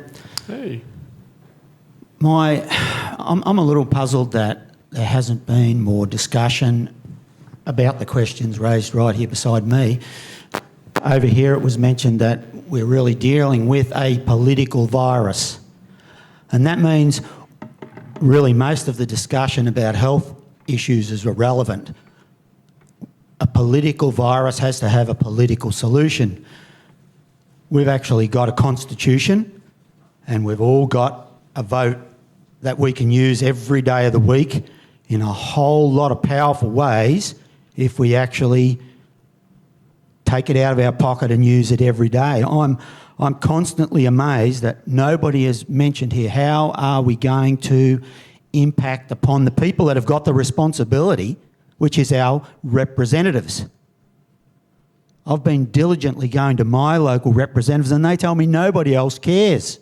You're the only person. Who is it? Who's your local? Well, Damien Drum's my federal member, Wendy Lovell's a state member, Susanna Sheed.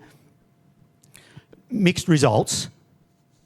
They've had hundreds of documents from me. I'm going to their offices regularly. I've had interviews with them. Yep.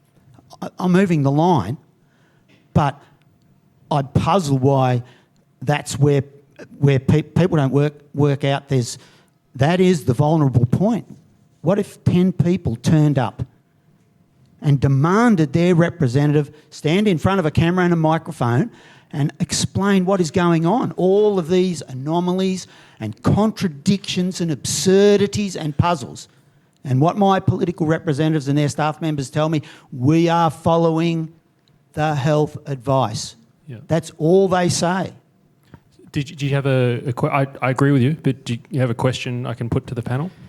Well, I guess the question is, yes, and it's really repeating this question here, but what is the strategy that we can take home? How can I join with all of these people here to build some force in this information so that it is taken into their offices? How can I find the people in my electorate that I can coordinate with so that instead of it's just me, that there's 2 or 3 or 5, and then they can't ignore it. It only takes about 10 and they're petrified. Yep. I think you're correct. Well, I'm not answering the question, just pointing out that we don't have Damien Curry here tonight or Penelope Demos, who would have answered a more political slant. We've got a whole bunch of medical heads up here giving us medical answers. Let's ask them. What do we do? Doctors and lawyers? Doctors and lawyers and engineers. What do we do politically? How do we move the needle? You got your facts, what do you do with it? Look, first thing is, there's ways to write. Now, again, part of this comes down to getting enough people to support it, because effectively, we've discussed this before, we put the government into power in the first place, so we voted them in. Now, unfortunately, it's going to be a while before we can vote them out, but what we can do is start writing to different ministers, and this is not just one person doing it, it's a number of people doing it. That's one way to go. Secondly, it is discussing with your friends and family and getting them to do the same thing. But the problem comes down to if they don't believe it, right? So a lot of this takes a little bit longer. It's not just going to happen overnight. It's not just going to be a quick fix. It's going to be a timely thing. I don't think we have the numbers we can go protesting against this. I genuinely don't. I don't think that's going to work as much as I'd love to say, let's just go start a protest in a couple of weeks' time. In a couple of weeks, we'll do it tomorrow. We're not going to do the 5-day lockdown. We're not doing 5-kilometre thing. It's not going to work well for any of us. So it's not the smartest action to take. Unfortunately, we have to be a bit slower and build it a bit more before we go down that path. So right now, it would be, if you want to keep taking that move, writing to the minister, but getting more people in your area if you know anyone else who's interested in doing the same thing, and writing to multiple ministers, and even the health minister saying, look, this needs to be reviewed, this isn't working, and using information such as you've got from here and from the good doctors, because that's information that they're obviously ignoring. Well, plus the Freedom of Information Act requests as well, to see what they're actually relying on to create these directives and mandates in the first place.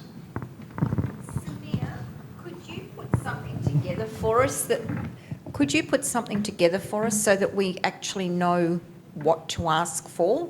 Sure. Because there are people here who, probably in this room, well, I am anyway, who would love to do that, but for fear of asking the wrong question or stuffing it up totally, Of course. don't do anything. To who? To a FOI request or to ministers? Yeah, FOI or FOI. to whomever. Okay. You've obviously got all our email addresses. Yeah. If you can do something behind and email us, because that's the only way. You can't do it on Facebook, you can't do it anywhere else, unfortunately. But then that way we can go ahead and do all of that. Yeah. So are you aware of other groups that do campaigns and things? And Well, RDA. Yeah. Is there something I can do that they're not doing? Because they seem to do a lot. Monica does a lot. Well, I guess with the freedom of information stuff, that can be applied to many areas anyway. So if we can get something about the freedom of information or how to use the Freedom of Information Act in Victoria, at least a step-by-step or just something quick about... Would that work for you? Yeah. Okay. Well, if I can put that publicly on Facebook, like how to use FOI requests and what to ask for. Okay. Yeah. So you feed to me and I'll publish it. We'll deal with that. Yeah, we can do that. I was just going to say, as an example, Dolores Cahill said that 6 of her friends wrote to all of the coroner's court people in Ireland, got all the death certificates, wrote the letters appropriately to the coroners and back and forth, and turned around the whole narrative on the deaths of COVID, like 6 people. That's what she said.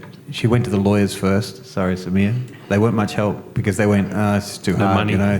You've got to understand how complex this bureaucracy is, which is the answer we've been given. The layers of bureaucracy are astonishing, right? So we've written to the TGA, we've written to the COVID Clinical Evidence Task Force, we've written to various politicians, we've presented them with information, we wrote to Daniel Andrews, we had 500 doctors wanting to, you know, engage and have open and called for this through the media, etc. We were, you know, death by silence. There was just no engagement.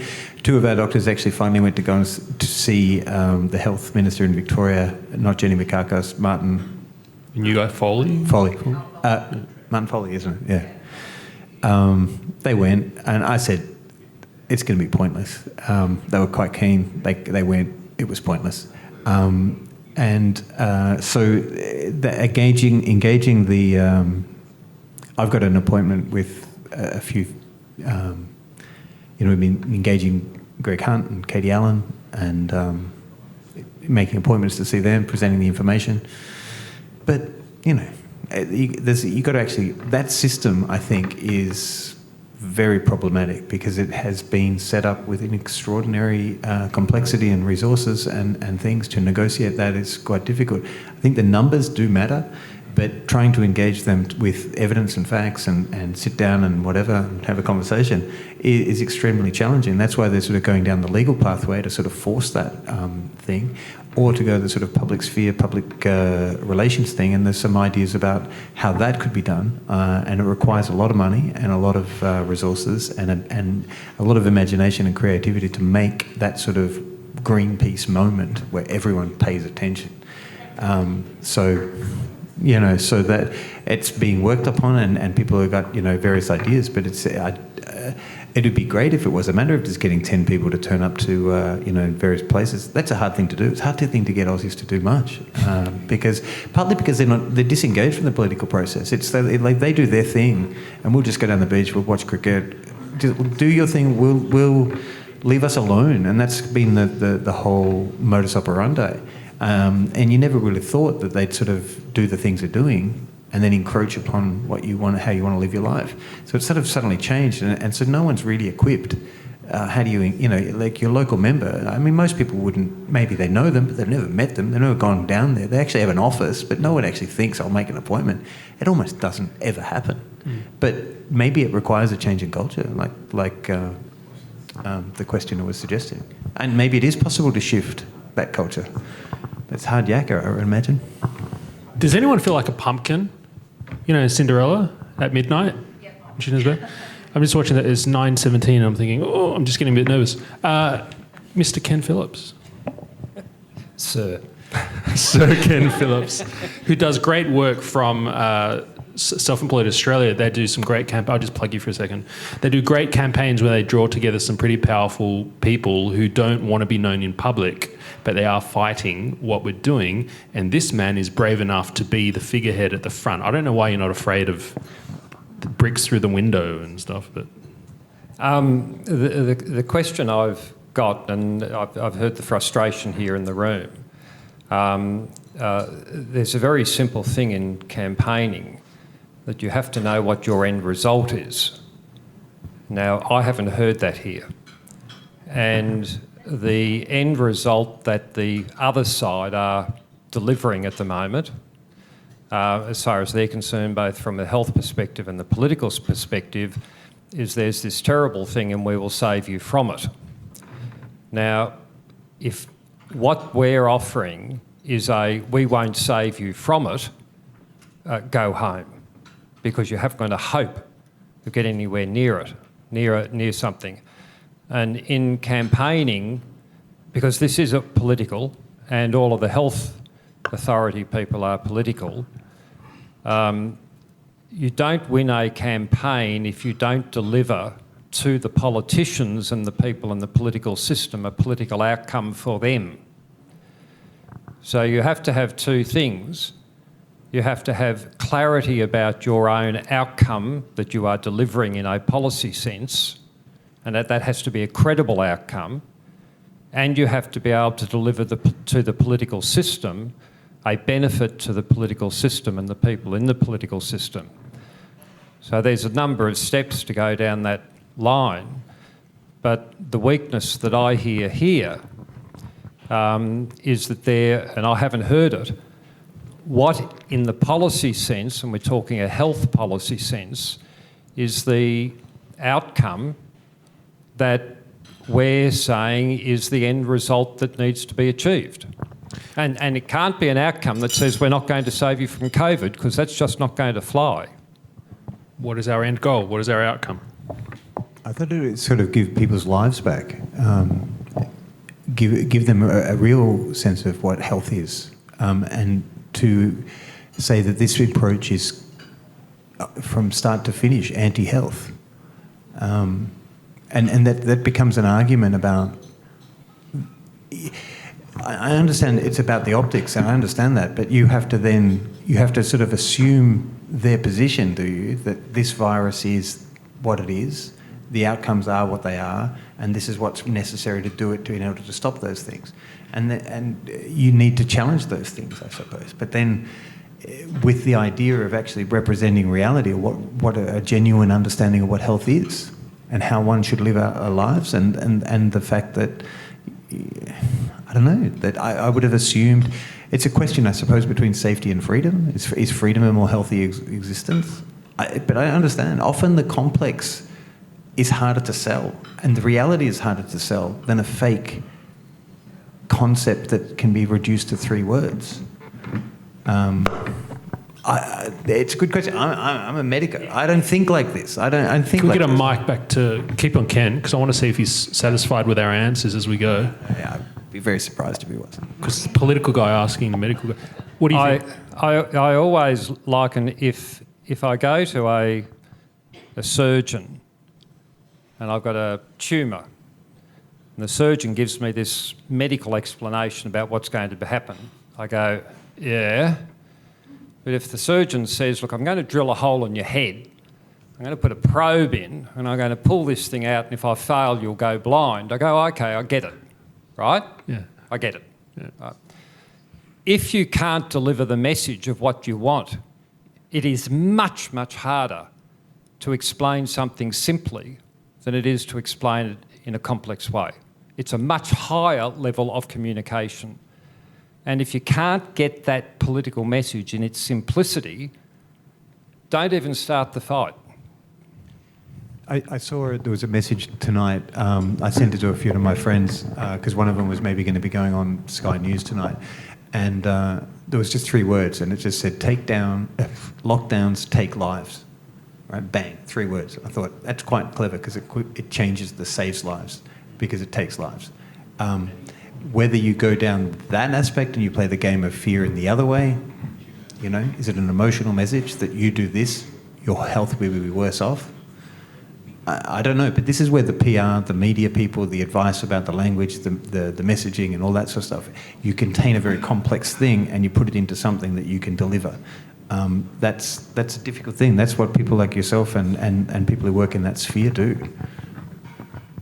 And you're right, it's necessary. Like, you can't just be, talking all of the facts and all that sort of stuff. The message gets lost in a blizzard of white noise.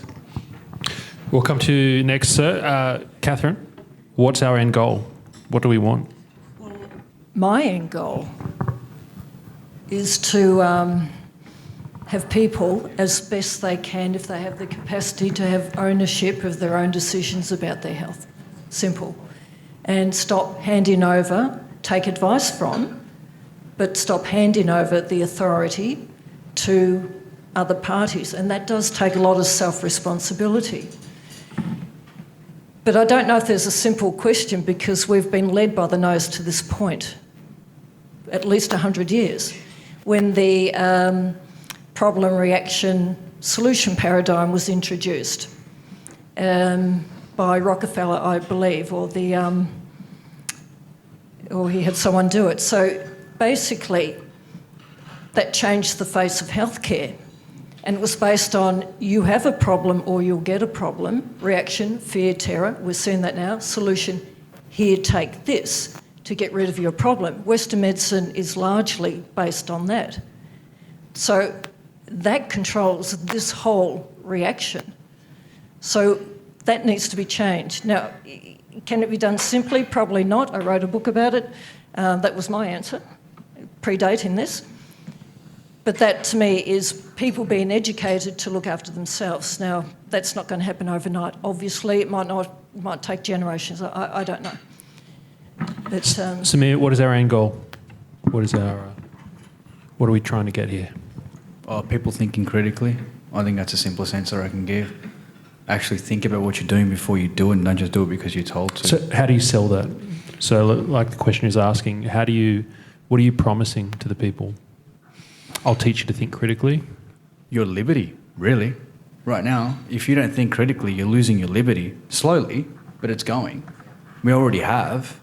From tomorrow, from midnight tonight, you can't drive outside 5 kilometres, you can't go outside 5 kilometres. You can exercise for a certain period of time that you're told to. That's not healthy. Definitely not psychologically, I guess. So your freedom, that's what your freedom. Yeah. And that is essentially what is at stake. And you're allowing people to make decisions about your freedom, which they're saying is good for you. So that's why we need to think critically about it. Okay. Let's go to this gentleman behind you, Josh.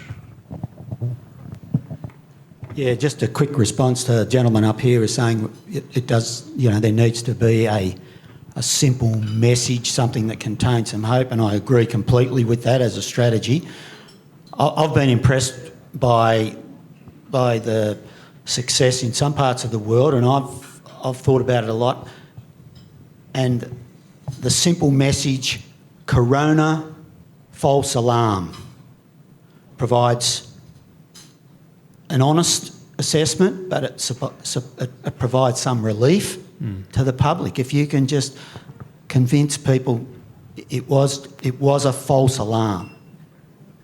And Sukrit Bhakti has written that book titled Corona, False Alarm. So there you have got a ready-made thesis which I'm presenting to my politicians and councillors and other people. I'm presenting that book along with a lot of other material. All right, thank you, Rob. Take it as a statement. There's some questions over here. Nope. Any questions? We've got one here, Katie and Mel. Oh, one here, sorry. I just have a question or a comment in relation to changing the way people think about their health. Is that it's actually a cultural problem?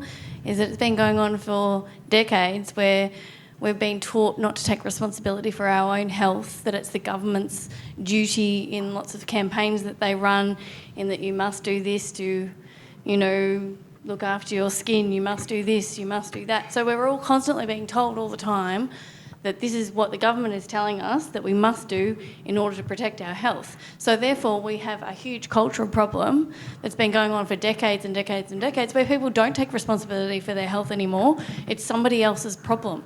The government tells us what to do, the doctors tell us what to do, or whoever, but it's not my responsibility. Somebody should be telling me what to do, or we're going to tax our, soft drinks because they cause, problems. So it's always somebody else's problem. So we're dealing with a systemic issue in our culture about who takes responsibility for your health.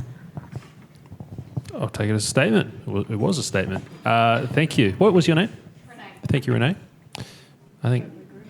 Yes, Catherine agrees. I agree. Who wants to ask a question? Is it okay if I just first? Do not feel embarrassed to leave if you need to, people. That comes back to the... That's okay. Go ahead.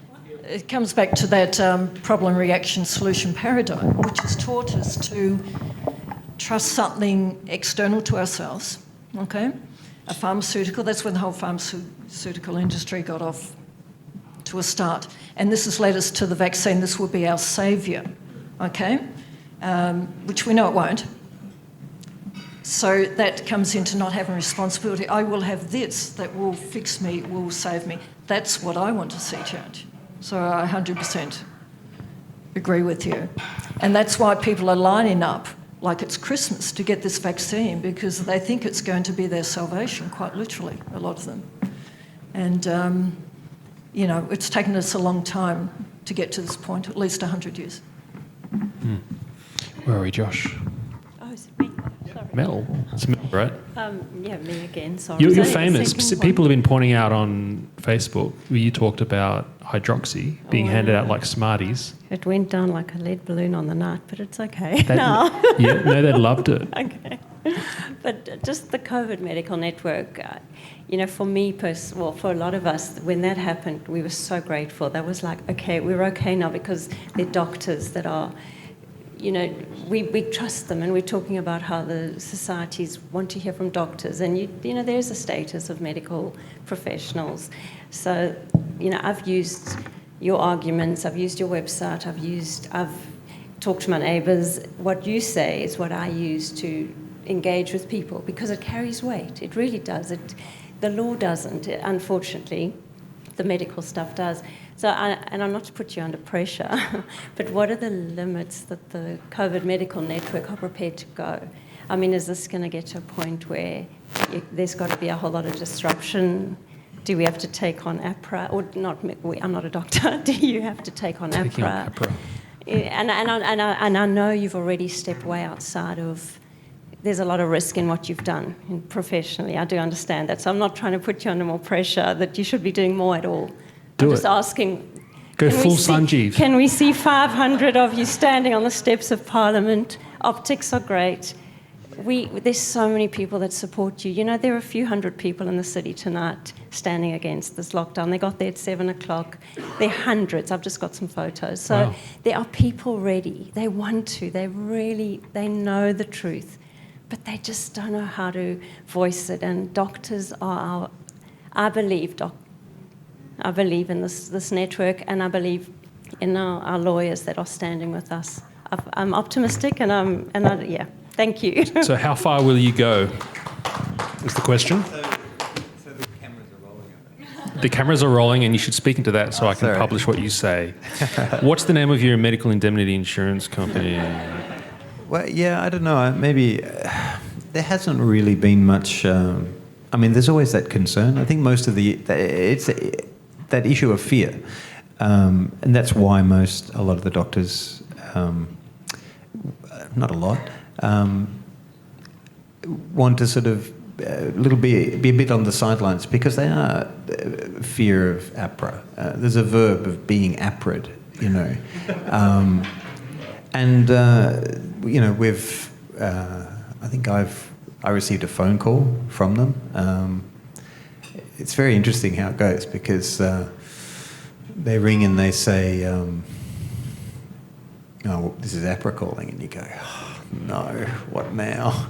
And you ask them, what was going on. They say, oh, we can't tell you. It's like a Monty Python sketch. Someone made it was more Kafkaesque, really. Someone made a complaint about you. Who? Oh, we can't tell you. What did they complain about? No, we can't tell you. What can you tell me? Well, we can tell you that someone made a complaint, but we can't tell you what it was or who they are. Right, okay. And with a bit of pushing, a few of my colleagues have had similar phone calls and things like that, and it didn't go anywhere. They just tell you, we've thought about this and we're not going to take this any further at the moment, right? So rest assured. You go, oh, right, I'm resting assured, We'll send an email to sort of follow up on this, but we just called you to tell you this. And that's kind of how it works. A lot of doctors get that phone call because all it takes is for anyone to just be emotionally disturbed by what they saw you say, and that's enough to trigger a notification. It doesn't mean that goes further than them having, by legislation, I think, by law, they have to inform you of that someone... in most cases, I think, because they might let some through to the keeper and not inform the doctor that someone had rang up with something ludicrous, like really ludicrous, but they might not. But generally they'll say, yeah, someone complained about it, and they don't give you any information, none. And then that so that is a constant fear among doctors. They know that's the culture, and they know what can happen. And it's like the eye of Sauron when it comes and it finds you, and it can do extraordinary things. So there is that concern, and that's why we've been contacted by lots of, specialists, GPs, doctors in positions that sort of give you information, but they go, don't mention my name. You know, that's a very constant thing, and that comes back to career progression. You know, their peers. You know, financial, the whole thing. You know, there's an enormous amount of pressure. They know not to speak out publicly, so it's kind of difficult. So getting those 36 doctors for the second one, and then I think 12 for the first over. Literally, it was a weekend, and a few of us. I think someone asked the question, how did it all kind of happen? It was literally, and so we got complaints, there's no women on that letter. It's like, because I don't have many female friends, right? That is literally the reason. I rang friends of mine and said, are you willing to put your name on this? And they all went, yeah, okay. They were kind of like, I'm at this stage of my career, maybe I can risk it. But they were all kind of wary and terrified that, you know, that'd be it. And we...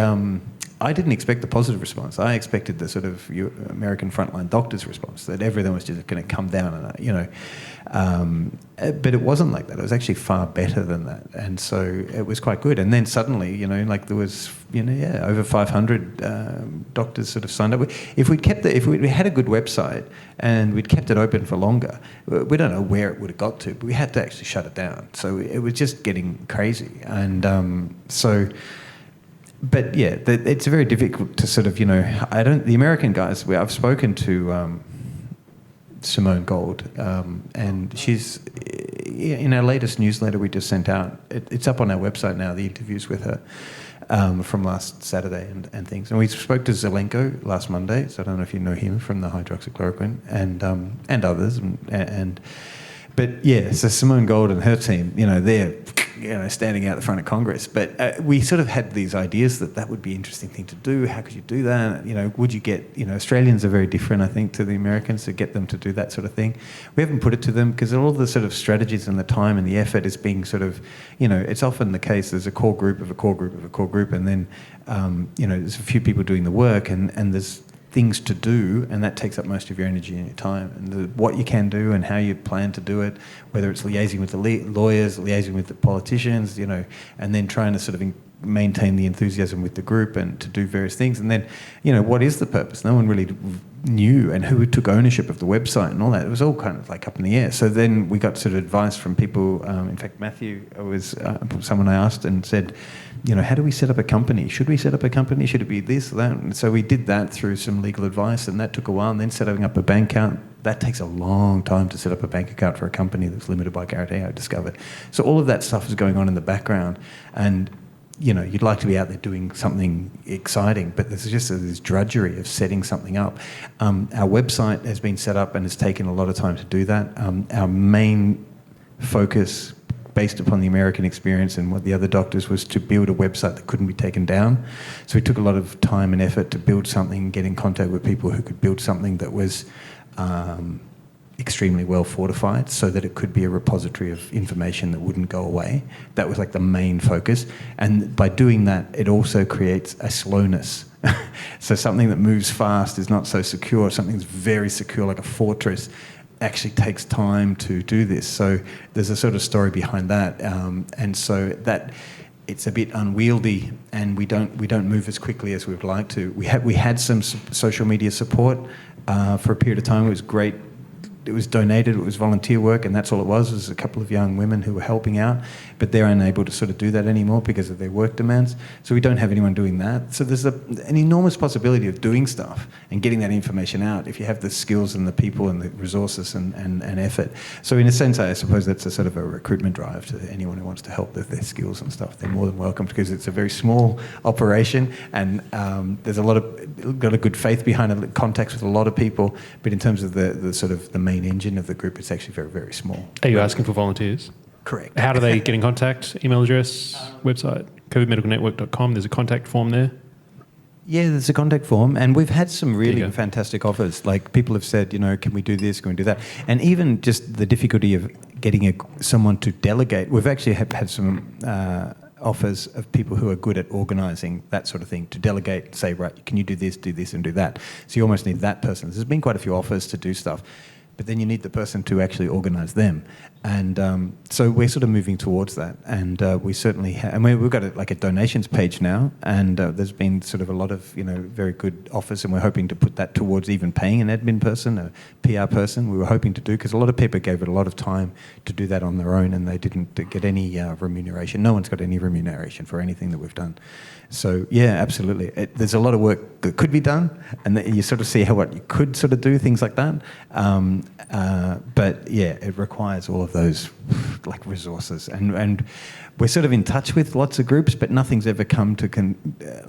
I wish I could tell you some of the stories. I don't want to put it on record, but we've sort of come quite close to sort of getting a lot of support from some very significant business people, and in the end, we thought that's what's going to rescue us. That's what's going to rescue us. That's why we never got a bank account and asked for donations or anything. It's like business guys are going to step in here. We've contacted with them. Yeah, they think that what we're doing is really good. Business people are business people for a reason. They know when to spend their money and when not to, I think. That's what I discovered. And in the end, we sort of realised, we've just got to do this ourselves. No one's going to come to the rescue. So then we went down that path, and that takes a lot of time to do that.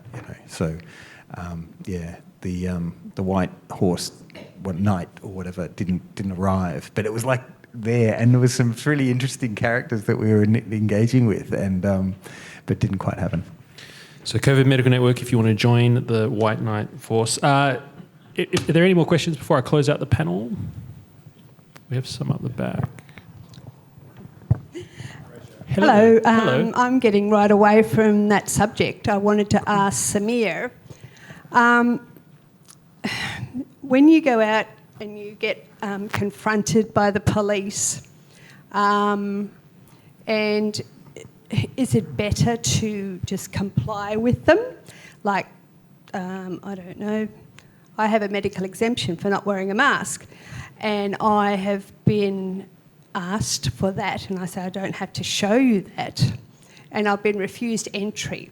Now, should I confront them, or especially with the police, because they don't listen to you? Is it better just to do what the police say, or is it better just to fight them a little bit? Depends who you are.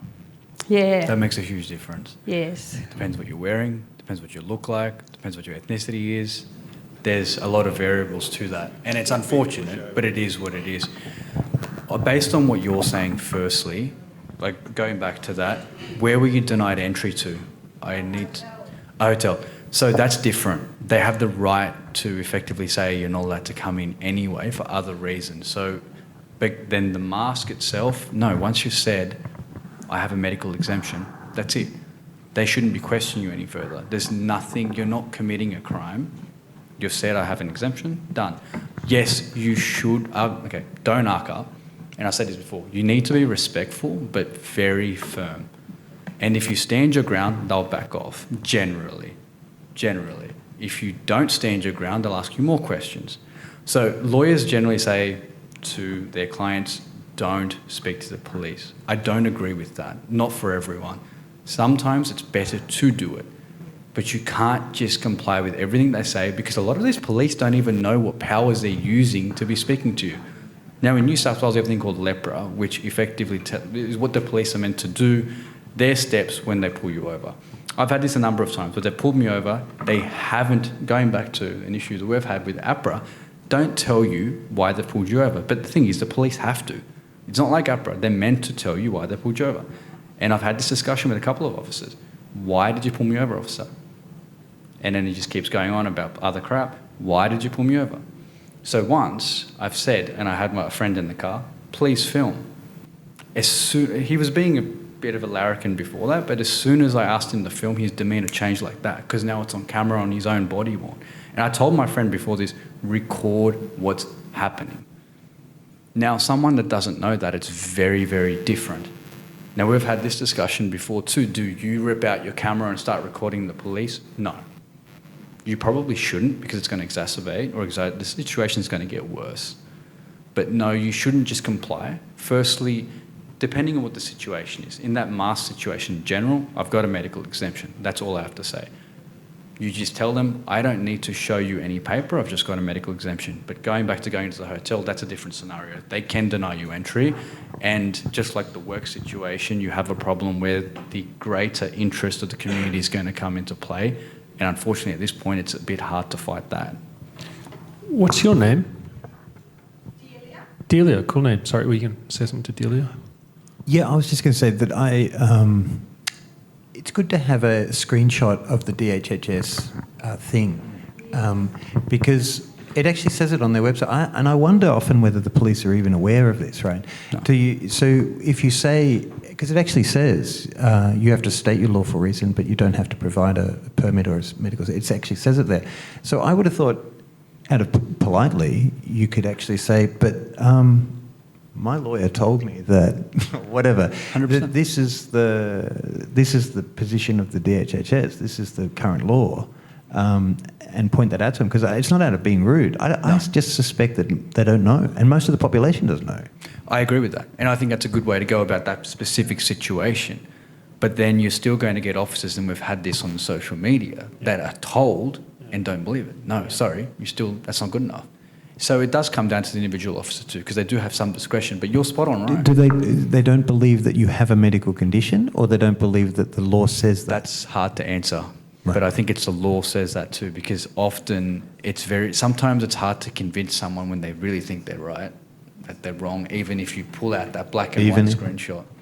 And this is not everyone. It does come down to how you argue the point, and that's partly why we go to court. You have a prosecutor on one hand saying this person's wrong, the defence lawyer on the other hand saying this person's right. Prosecutor's function is to put any evidence in front of the court, not just the evidence against the person, but what happens? They taint it. I shouldn't say taint it, that's bad, but they don't put all the evidence forward. And I think this is a similar situation. A lot of these officers, they're told what to do. And a lot of time it's not the police officer's fault. They're told, you need to police this. I'm sure a lot of these officers don't want to be fining people for not wearing a mask as well. I know they don't. So there you go. But unfortunately they have to. And it's like I said before, I called one of my mates about it, who's an officer in New South Wales, and said, hey, buddy, what's happening with the border tonight? What's going on? And he's like, well, nothing's been said. And we just generally got into a chit-chat before I got here as well about how the state of the police prosecution command is and how the police are generally. Now, down on the ground, when they speak to each other, they're not all supporting this, but when they're told to do it, they do it. And that's the problem. They feel like they're forced into it. They'll lose their jobs too, and they've got internal punishments as well. So we need to understand they're not all bad. They're not all against us, but they're doing their jobs as well. And that's the way I look at it. But unfortunately, there's definitely officers on the other side who are a bit of a power play, a bit of a control grab. That does happen, and it happens a lot. I've seen it. It's happened to me too. So it does go. It happens on YouTube. Delia, have you seen human rights advocates on Facebook? Go to Facebook, just search Human Rights Advocates. They're a loose group here I think they're in Melbourne. They are getting so many wins on the board, I can't believe it. Places like Timberland and Kmart and Aldi, they take a case and they go up the chain and they get the official word that across all stores they will educate and not do what they did to you at that hotel. It's an option. Human Rights Advocates. Thank you for your question. Am I about to close the panel, or is there another question? Katie Burgess. My son, I sent him out with photos of those screenshots of the DHHS website, partly because he has autism, he has things, but mainly because I don't want him to be conditioned that this is normal. And that's one of my things to say.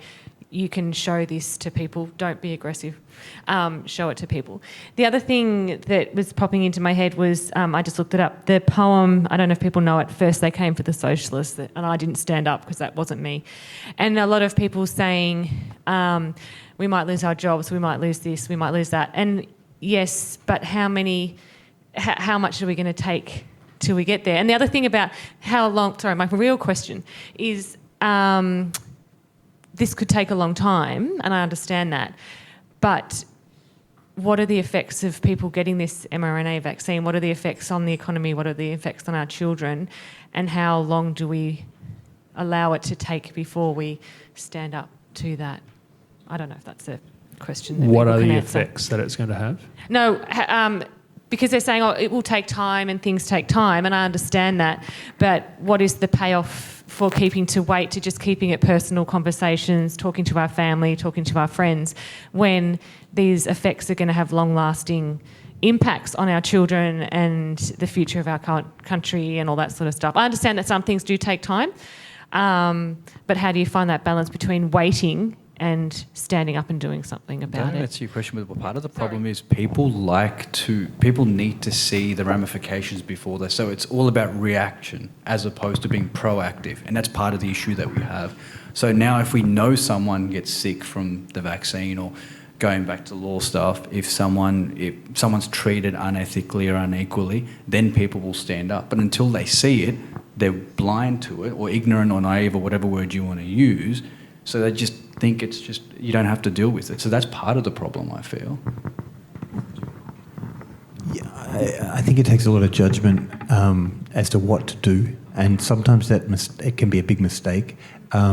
It's like an analogy of charging a machine gun nest with spears. It's just not a good idea. And so what you've got to understand the nature of the enemy, how the opponent, the adversary, how significant the resources they have, and what capabilities you have, and what sort of terrain you're actually engaging in. You can just, cause all sorts of problems by just acting without consideration, without due judgment with the circumstances. And so, that sort of do something might be just, get out of the trench and run towards the machine gun. Which is dangerous. All right, no hands. That's it. All right. Thank you to you for coming. Let's thank the panel. Dr. Eamon Matheson, thank you for coming. You're a very wise man. And you put on great functions at your house. That lunch that we had was incredible. I'm scared because he's coming over my house to have a lunch and there's no way I can compete. Dr. Catherine Fyans.